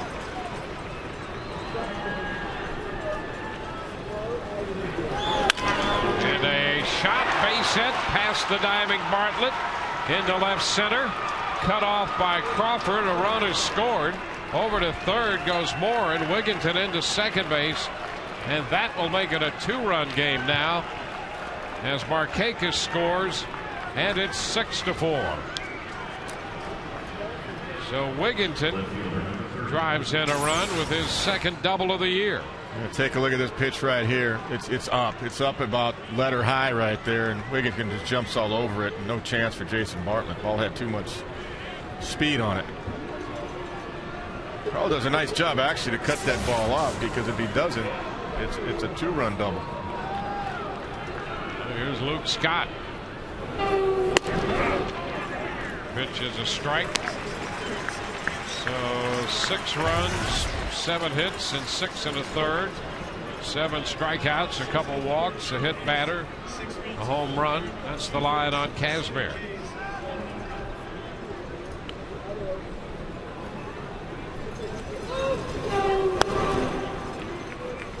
It's low. Scott laying off. 1-1.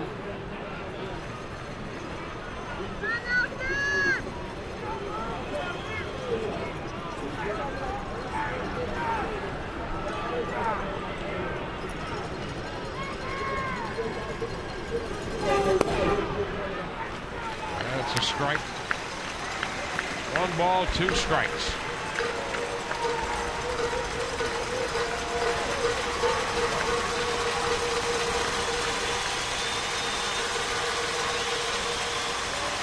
Roberts opened with a leadoff single. He has scored. So has Markakis, who's single into right. And a little one-hopper down to third. Longoria's throw to first in time on a scoop by Pena to retire the side. Orioles scored twice. Middle of the 7th, 6-4 Baltimore.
Well, it's a 6-4 ball game. A home run in the first by Nick Markakis made it 3-0.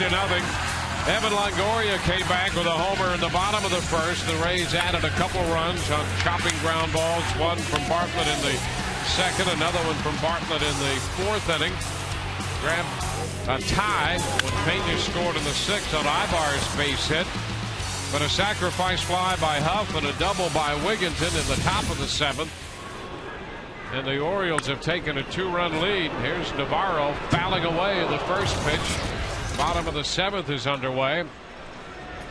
The Rays facing Danny Baez. So now the Rays have to go to work here in the bottom of the 7th inning. Yeah, you really got to grind these at bats out now. 0-2. Well, this is one of those games, yeah, you know, where you really feel as if you miss some opportunities to hold them and then get to their starter Eaton, and before you know it, you're late in the game. It's tied. They've scored a couple, and now you're really behind the 8 ball a little bit. And they've got their best reliever on the mound in Danny Baez. Been throwing better than anybody down there. Their bullpen as a whole has struggled this year. Their overall ERA is almost 6, except for Danny Baez. 1-2 the count to Navi. Fouls it off his foot. Staying alive.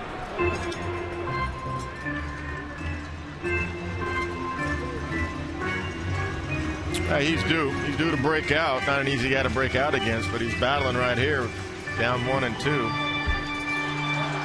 And BJ on deck has hit a couple balls hard tonight at shortstop.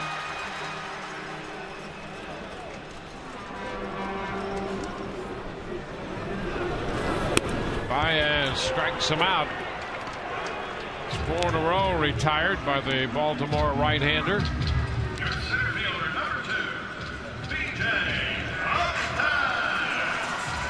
Look at B.J. Upton to the plate.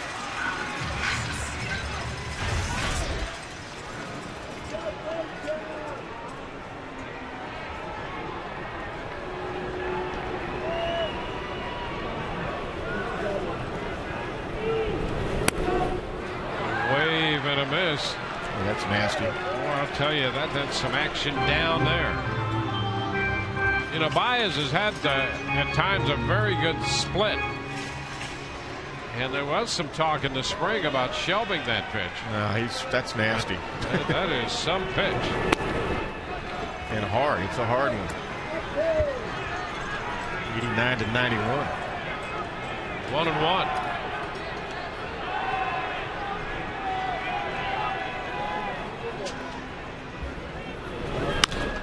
BJ lifts it into shallow center.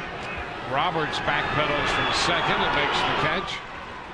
So 2 outs. So the Rays are run into Baez throwing the ball very well.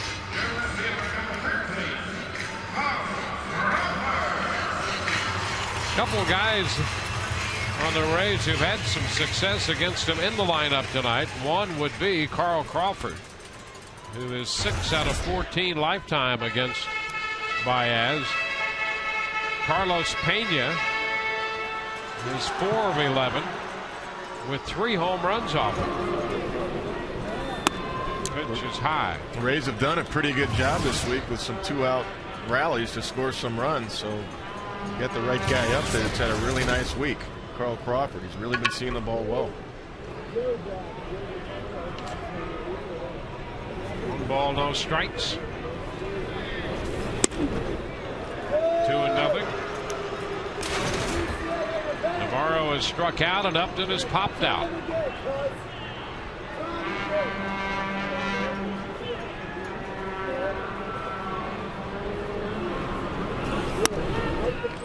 Ball 3 is high. 3-0.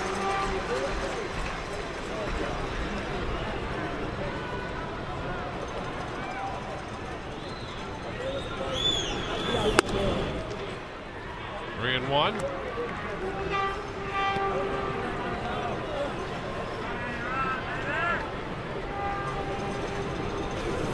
Crawford walks. So the Rays have that base runner. So 2 outs with Crawford at first and Evan Longoria is on his way to the plate. Rays trail by 2 here in the 7th.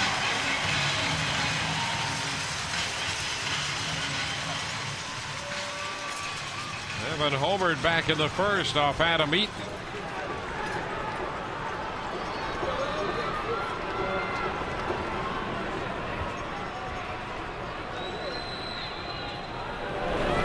Pitch is outside.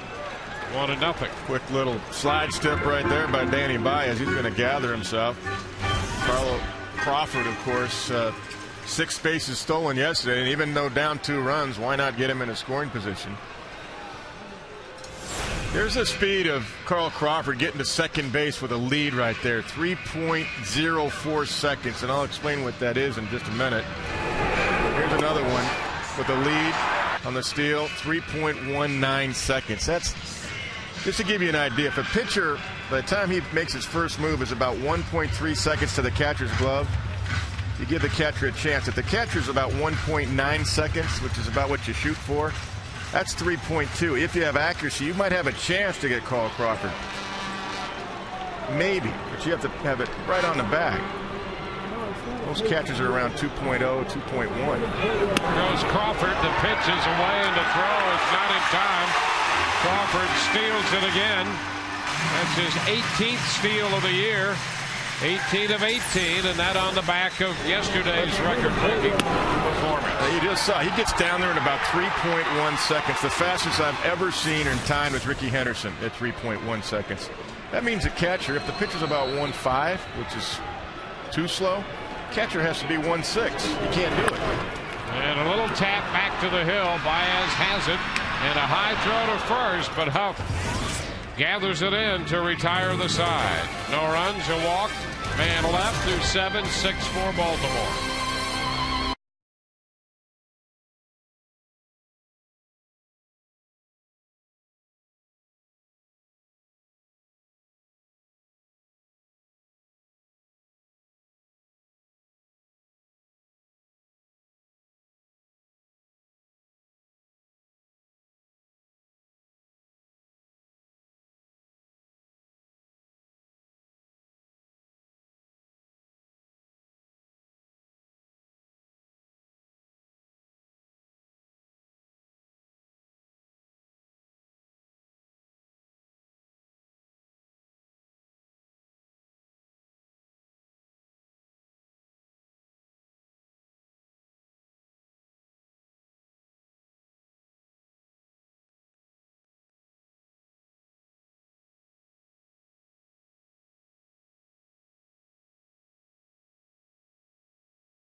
Game hold of the day brought to you by Just for Men Hair Color. And for that, we go to yesterday's game. Dan Wheeler got a hole for the Rays when he retired Mike Lowell on that popper to short right. Just as middle relievers keep their teams in the game, you too can stay in the game with Just for Men Hair Color.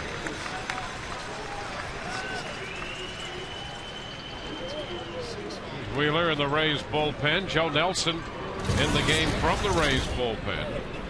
A strike to count to Zahn, and a line drive, base hit into center. Greg Zahn, who came into the game hitting 129, is 2 for 4 out of the 8th spot tonight. And the Orioles now have 9 hits.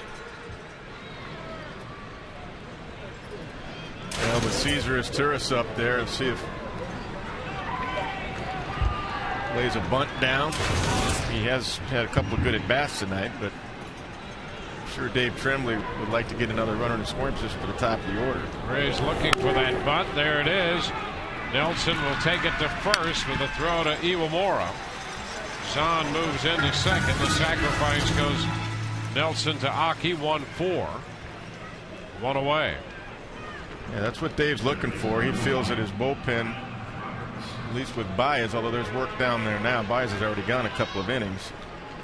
But he feels like we get one more run, we might be able to put it away tonight.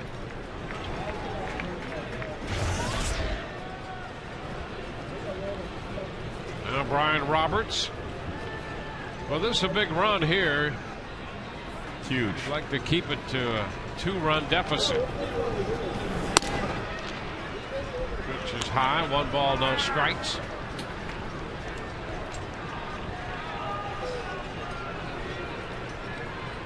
Kazmir and Baez right now are the pitchers of record.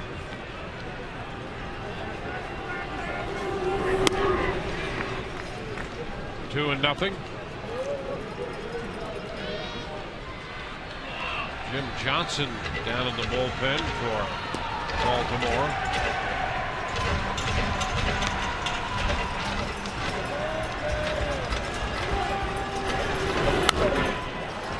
Roberts took a good cut and fouled it back. 2-1. Yeah, Johnson's got a good arm too. His numbers are pretty good. Yep. Sherrill's had a little trouble closing the last couple of times out, but He's still nasty, so they've got it set up the way they want for the final 6 outs. So we've got to save this run right here. Inside, 3-1. Nelson came on in relief of Kazmir in the 7th. Got 2 outs, but gave up walk, a sacrifice fly, and a double to drive in a run. This one is fouled. Full count to Roberts. The Rays have the right-hander Grant Balfour up in the bullpen.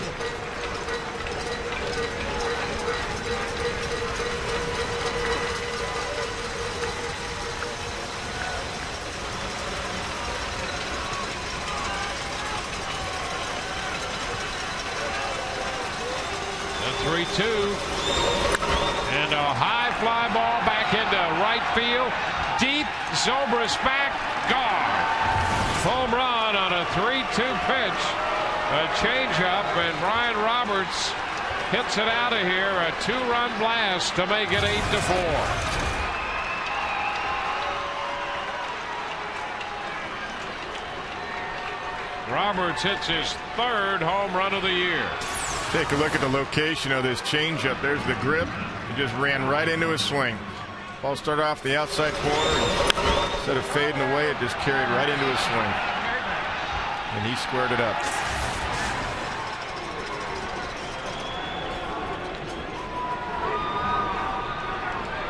So that makes it 8-4. And here's Adam Jones. Pitch is close. 1 ball, no strikes. Well, the Orioles, who had lost 6 in a row and 14 of 17, now have a 4-run lead late. A little pop, Bartlett out, takes care of that. 2 gone.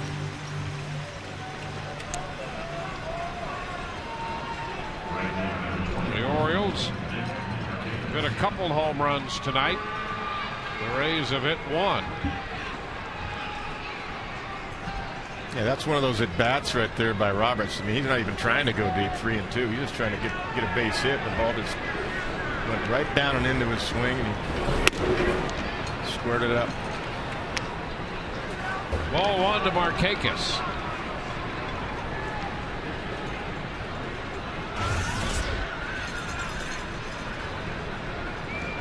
Well, Roberts had been struggling, but he's scored 3 runs tonight. Now he's driven in 2 on 3 times.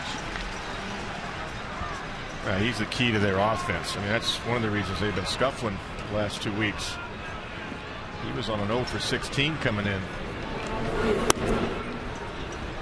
Ball 2 to Markakis. And one of the reasons they got swept by the Blue Jays is because he was 0 for 10. He wasn't setting the table at all.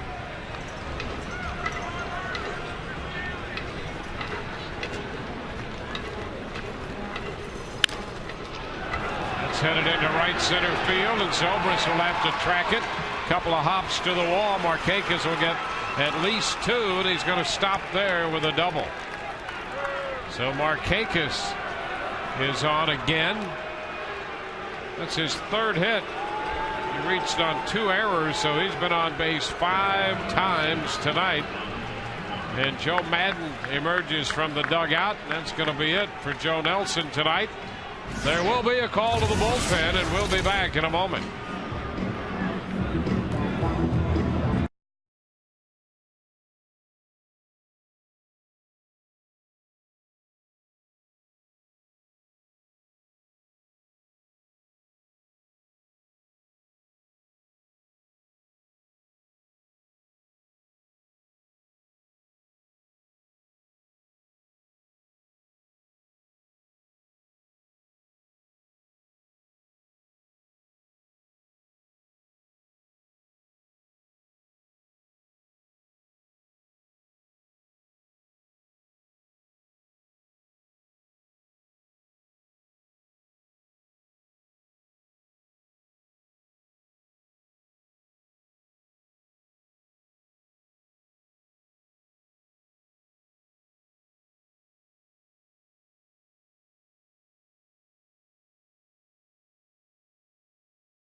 The game. He walked and scored back in the first. He singled and scored in the seventh.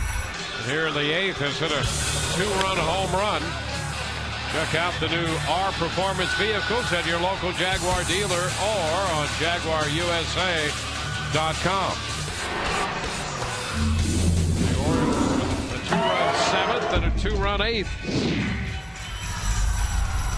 Roberts a big part of that here in the eighth.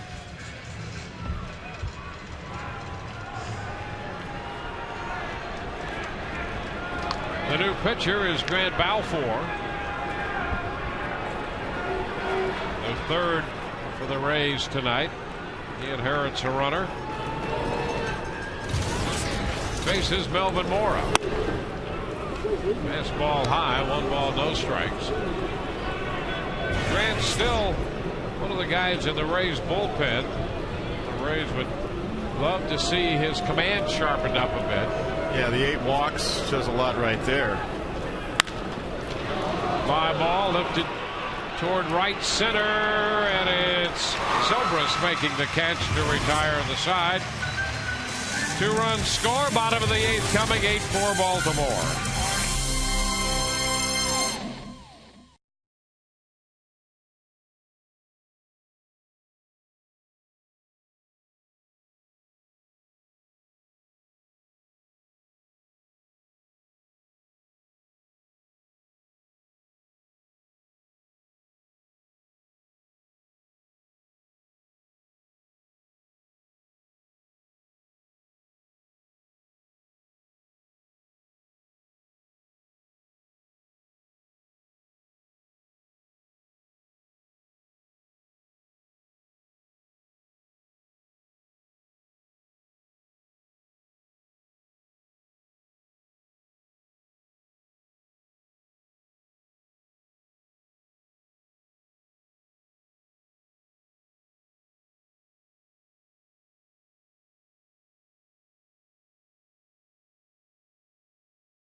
Half of the 8th inning, send Rays right-hander Matt Garza to your child's school with the Take Matt to Class contest. It's presented by Metro PCS, and you can sign up at any Bay Area Metro PCS location or right here at Tropicana Field at Guest Services for a chance to take Matt to your kid's school. Well, the Rays have some ground to make up. They're trailing 8-4. They come in to hit in the bottom of the 8th, and they'll face a new pitcher, Jim Johnson. Johnson follows Eaton and Baez. First pitch to Carlos Pena is down and in. Now Danny Baez changed the momentum for him, keep the game on their side. The Orioles sets it up for Jim Johnson now with a nice cushion here, 4-run lead. Good numbers there, 2.70 earned run average.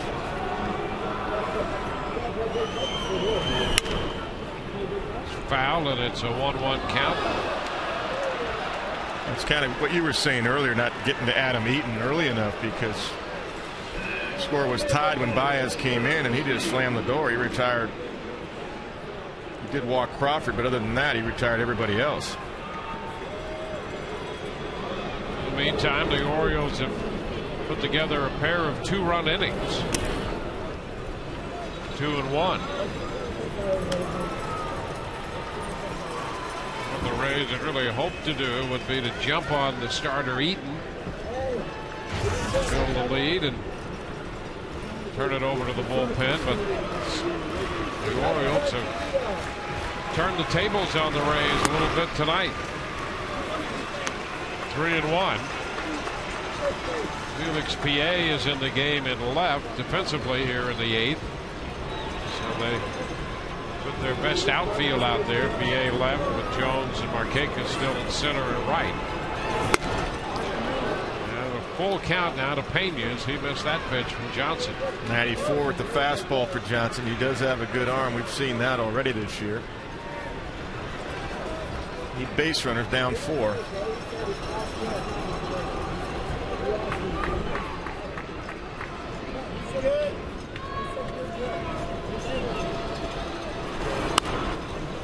Pena staying alive, fouling that pitch.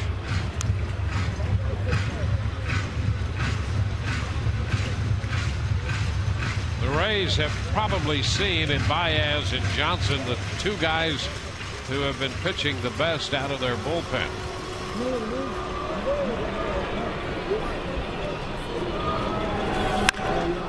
Bouncer foul.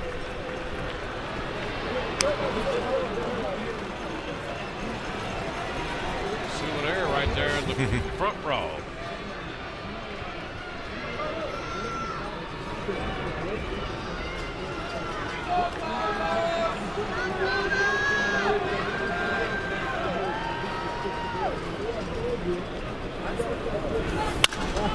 Carlos bounces one foul. Look for a new bat. He's hanging in there. He's battling. So is Johnson, though. He's throwing strikes in this 3-2 count. Greg Zahn went out there to tell him to just do the same thing.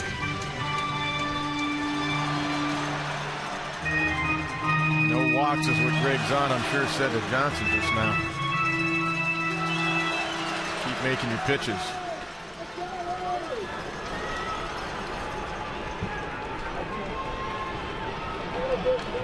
Maybe power on power. And he walks Pena. Well, that could be a start. Let's see. The leadoff man is on. Get in on the 09 Rays action with exclusive on-field seating with your group of 50 or more.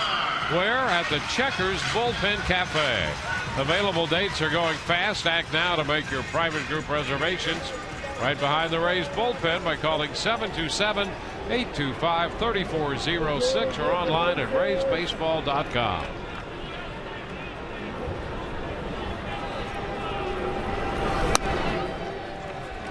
Pitch up to Ibar. Ball, no strikes. Good at bat by Carlos Pena to lay off that inside 3-2 fastball. The gun said 99 on TV. I don't know if he throws that hard, but it was power on power, all right. Wave and a miss and a fastball.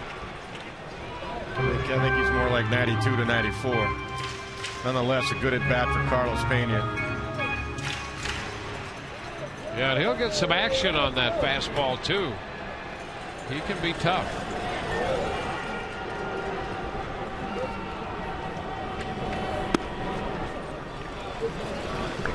McClellan staying consistent. I mean, if you miss inside, he's not going to call it. Greg Zahn tried to bring that last pitch in ever so slightly, and McClellan says no, it's inside.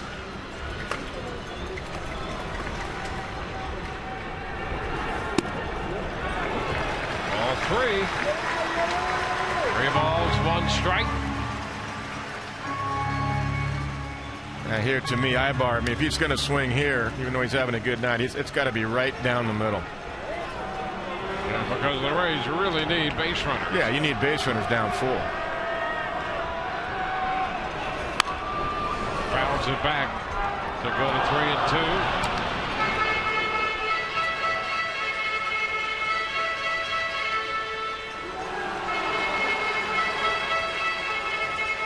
Evan Longoria was talking over in Baltimore how impressed he was by Jim Johnson when he saw him a little bit last year. He proceeded to hit a home run off him at Baltimore, but he thinks he's really tough. And there's a double play ball. Bobbled briefly. Roberts to a scoreless 1 and over to first. Still had time to get the double play. 4-6-3. That erases that leadoff walk. That is not what the Rays had in mind. Ben Zobrist will bat now with 2 outs and the base is empty. Yeah, Ben's had a nice night. I thought that line drive to right field in the 6th inning, that could have put the Rays on top. Instead, it got Ibar over to 3rd. He lines it into right. That's going to be caught by Markakis. He held on to the ball out there. It started to sink on him, and that will retire the side. We're through 8. We go to the 9th. 8-4 Baltimore.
(8-4). Top of the batting order for the Orioles has been very good. For the SunTrust solid team performance, the top 3 hitters combined 5 for 12 with a couple of home runs. They've scored 6 runs and have driven in 5. And Aubrey Huff will open the 9th inning against Grant Balfour.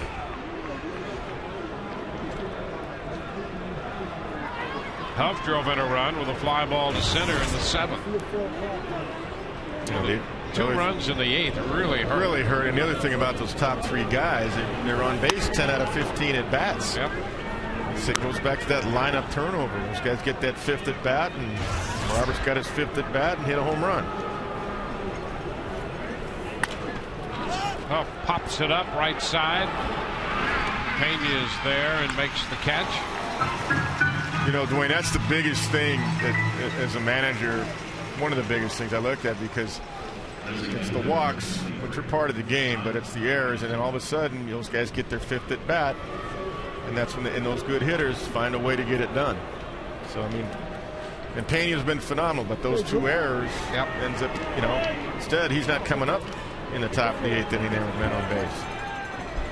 You're at the bottom of the 7, 8, 9. Wigginton goes after that fastball, fouls it back. Strike 1. Wigginton doubled in a run in the 7th. He singled and scored in the 4th.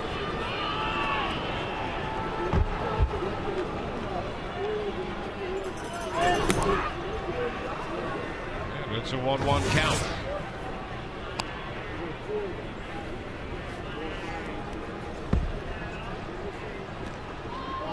Live, the post game immediately following our contest here.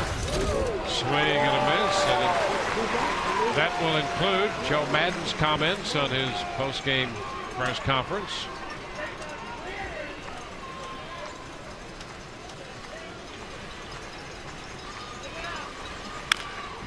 The tap to 3rd, charged by Longoria, and the throw on the move to get Wigginton.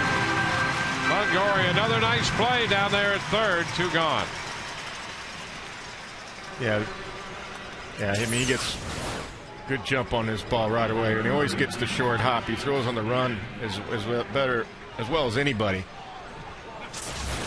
And he gets rid of the ball quickly. Quick release, good hands, great range. Future Gold Glover. And now Felix PA will be up there for the first time. Pitch to him is a strike. Fastball. Only a month into the season, the Orioles really had hoped that PA would be their everyday left fielder. There's a little question about that now. 0-2. Thought he might be a perfect fit out there to go with Jones and Markakis, and he might still be, but there's some questions in the Orioles' minds about that right now. Yeah, a little adjustment, learning how to play left field, because he was a center fielder coming up in the Cubs organization. Got an excellent throwing arm, good speed. Count still, a ball, 2 strikes. Rays due to have Iwamura, then Bartlett and Navarro up in the 9th inning. George Sherrill, the lefty's throwing in the bullpen. He has not been automatic.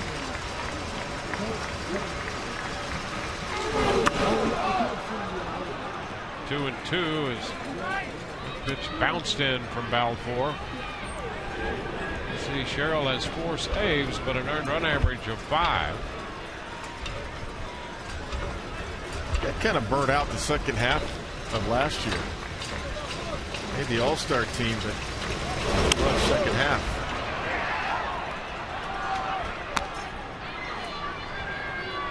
Had some trouble against the Blue Jays finishing off games recently. Sometimes that ball just seems bigger in your hand than it does at other times.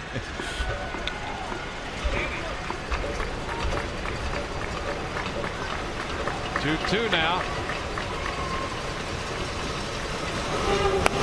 And a wave and a miss. PA's out on strikes, and we go to the bottom half of the 9th. It's 8-4 Baltimore.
Visit tobaccofreeflorida.com for more information.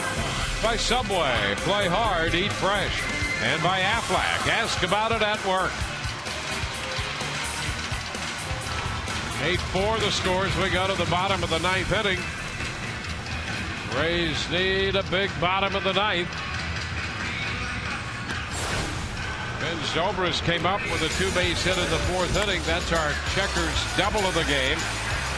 He scored the 3rd run of the contest for the Rays. Our Checkers double of the game. George Sherrill is the new pitcher for Baltimore, the lefty. Opposition hitting .326 off it. Yeah, the right-handers have really got him. 3 home runs given up already in just 10 2/3 innings, and the ERA over 5. Hockey takes the first pitch at the knees for a strike. I thought the Zobrist line out when the score was tied in the 6th was really, because it looked like that was going to go over Markakis' head, and I think the Rays would have taken the lead right there and maybe never looked back, but he drilled that ball off of Danny Baez, and Markakis ran it down. One of those little turning points that turned out to be big. 2 balls and a strike. 4 runs for the Rays, all charged to the starting pitcher Adam Eaton. Hockey fouls it back. 2-2.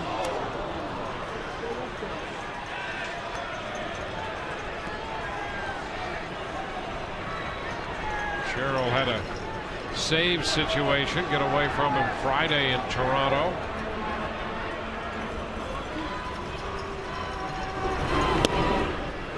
And Hockey has a full count. Base runners needed here for the Rays in the bottom of the 9th.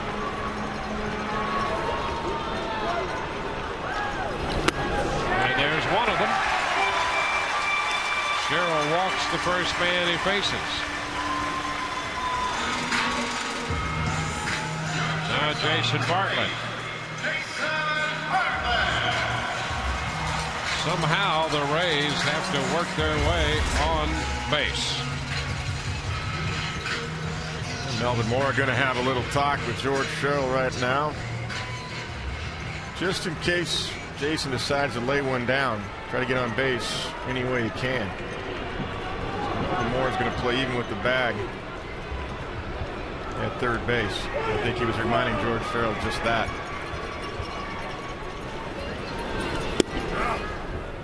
And the first pitch is a fastball strike.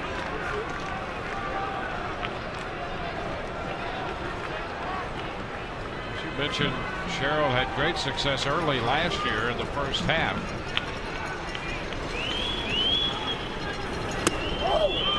He's not overpowering, but he does throw across his body, and he hides the ball well. Yeah, he's got really short arm action. Watch him bring the ball out of the glove. He gets it right to the release point. There's a line drive and a base hit up the left side. So the Rays have the first 2 men on as Hockey stops at second. Bartlett smoked the liner over the head of Mora.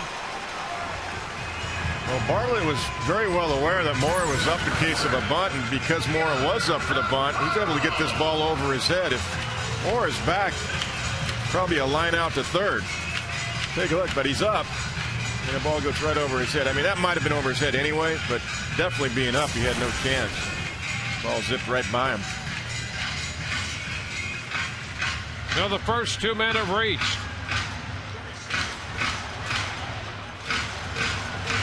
Here's Deoner Navarro. The Orioles are going to get some action in the bullpen.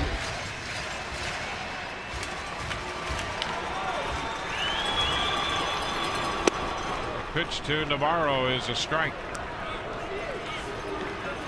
Deoner 0 for 3 tonight.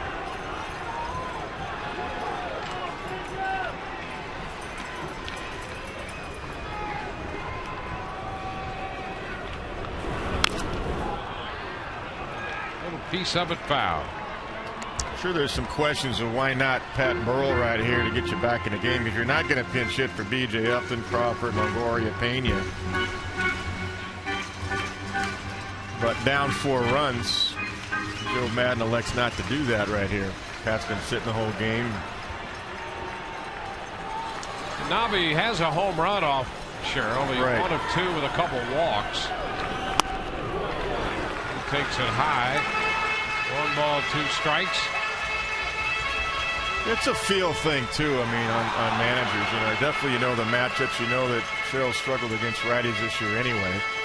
And at worst, I mean, at best, they should say Pat Burrell, all he can do is make it a 1-run game, which is great. But you know, Navarro's got to come out of this at some point.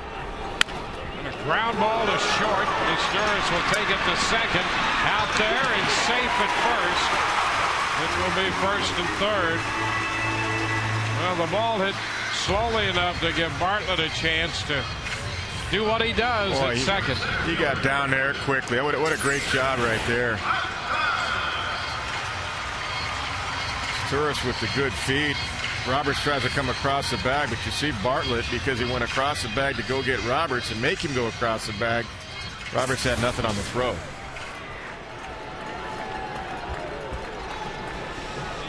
First and third, one out. Here's the top of the order. The other thing about pinch hitting, if you pinch hit Pat Burrell, he may take George Sherrill out. They may hesitate long enough to bring Ray in. He may not have faced Sherrill anyway. On the count to BJ. They had already gotten him up as soon as Bartlett got the hit.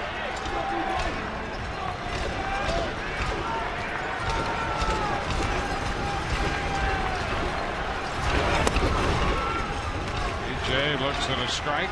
1-1. One thing I've been noticing with BJ, he's getting some pitches to hit. I'd like to see him use the lower half of his body to get through the ball a little bit.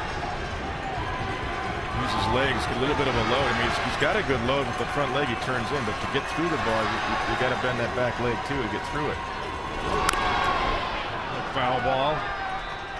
And he'll go through stretches where he's like that. When he first came up, he didn't use that a lot, and he had a stroke to right center. And there was some concern because in the minor leagues prior to that, you'd see video of him where he used it all, and then he got up here and kind of felt his way along. He's doing the right thing. He's getting some good fastballs to hit. He's just missing them. Use his lower half a little bit more. You get your hands through it. Upstairs, 2-2.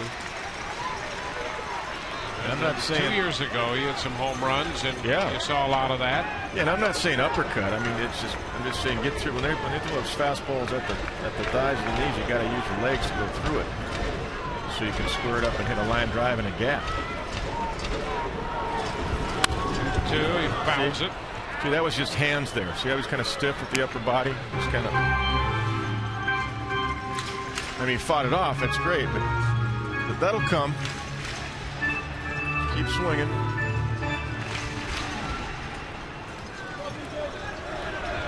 Rocky at third, Navarro at first, 1 out, 2-2 the count to Upton.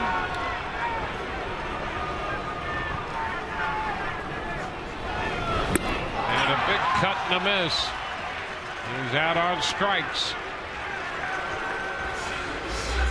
Big strikeout for Sherrill.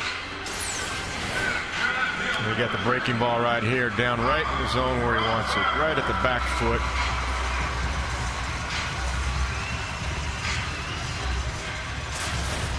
And now Carl Crawford. Carl 0 for 3 with a walk and a steal tonight.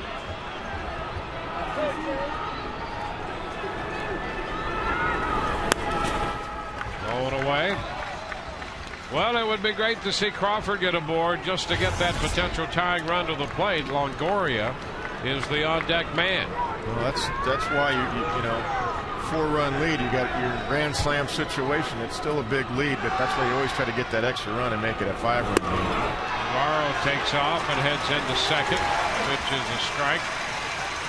So a move up on indifference. Evan Longoria hoping to get a chance to hit at least one more time tonight. Carl's been the guy, like we said, all week that's drawn big baseline balls setting up Longoria against the Red Sox. And he takes this one down. 2 balls and a strike.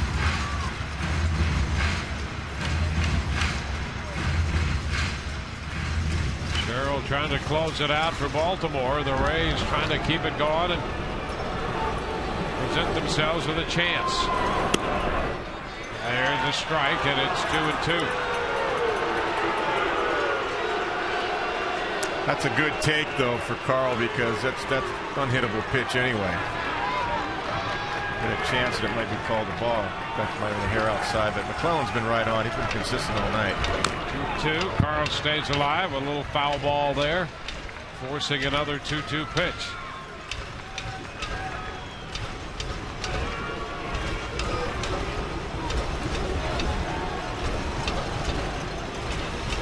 Rays with a walk and a base hit off Sherrill. Picked up a big strikeout of Upton on a good breaking ball. Now the 2-2 to Crawford. And there's ball 3. He shot that outside corner with a fastball and missed out there. Yeah, Tim McClellan's been very consistent all night. And he's, as we said, the first day, he's excellent at calling balls and strikes. He's the best in Major League Baseball, most consistent, I think. Full count. Big pitch. Crawford with a little popper into short left. PA coming on, and he got it.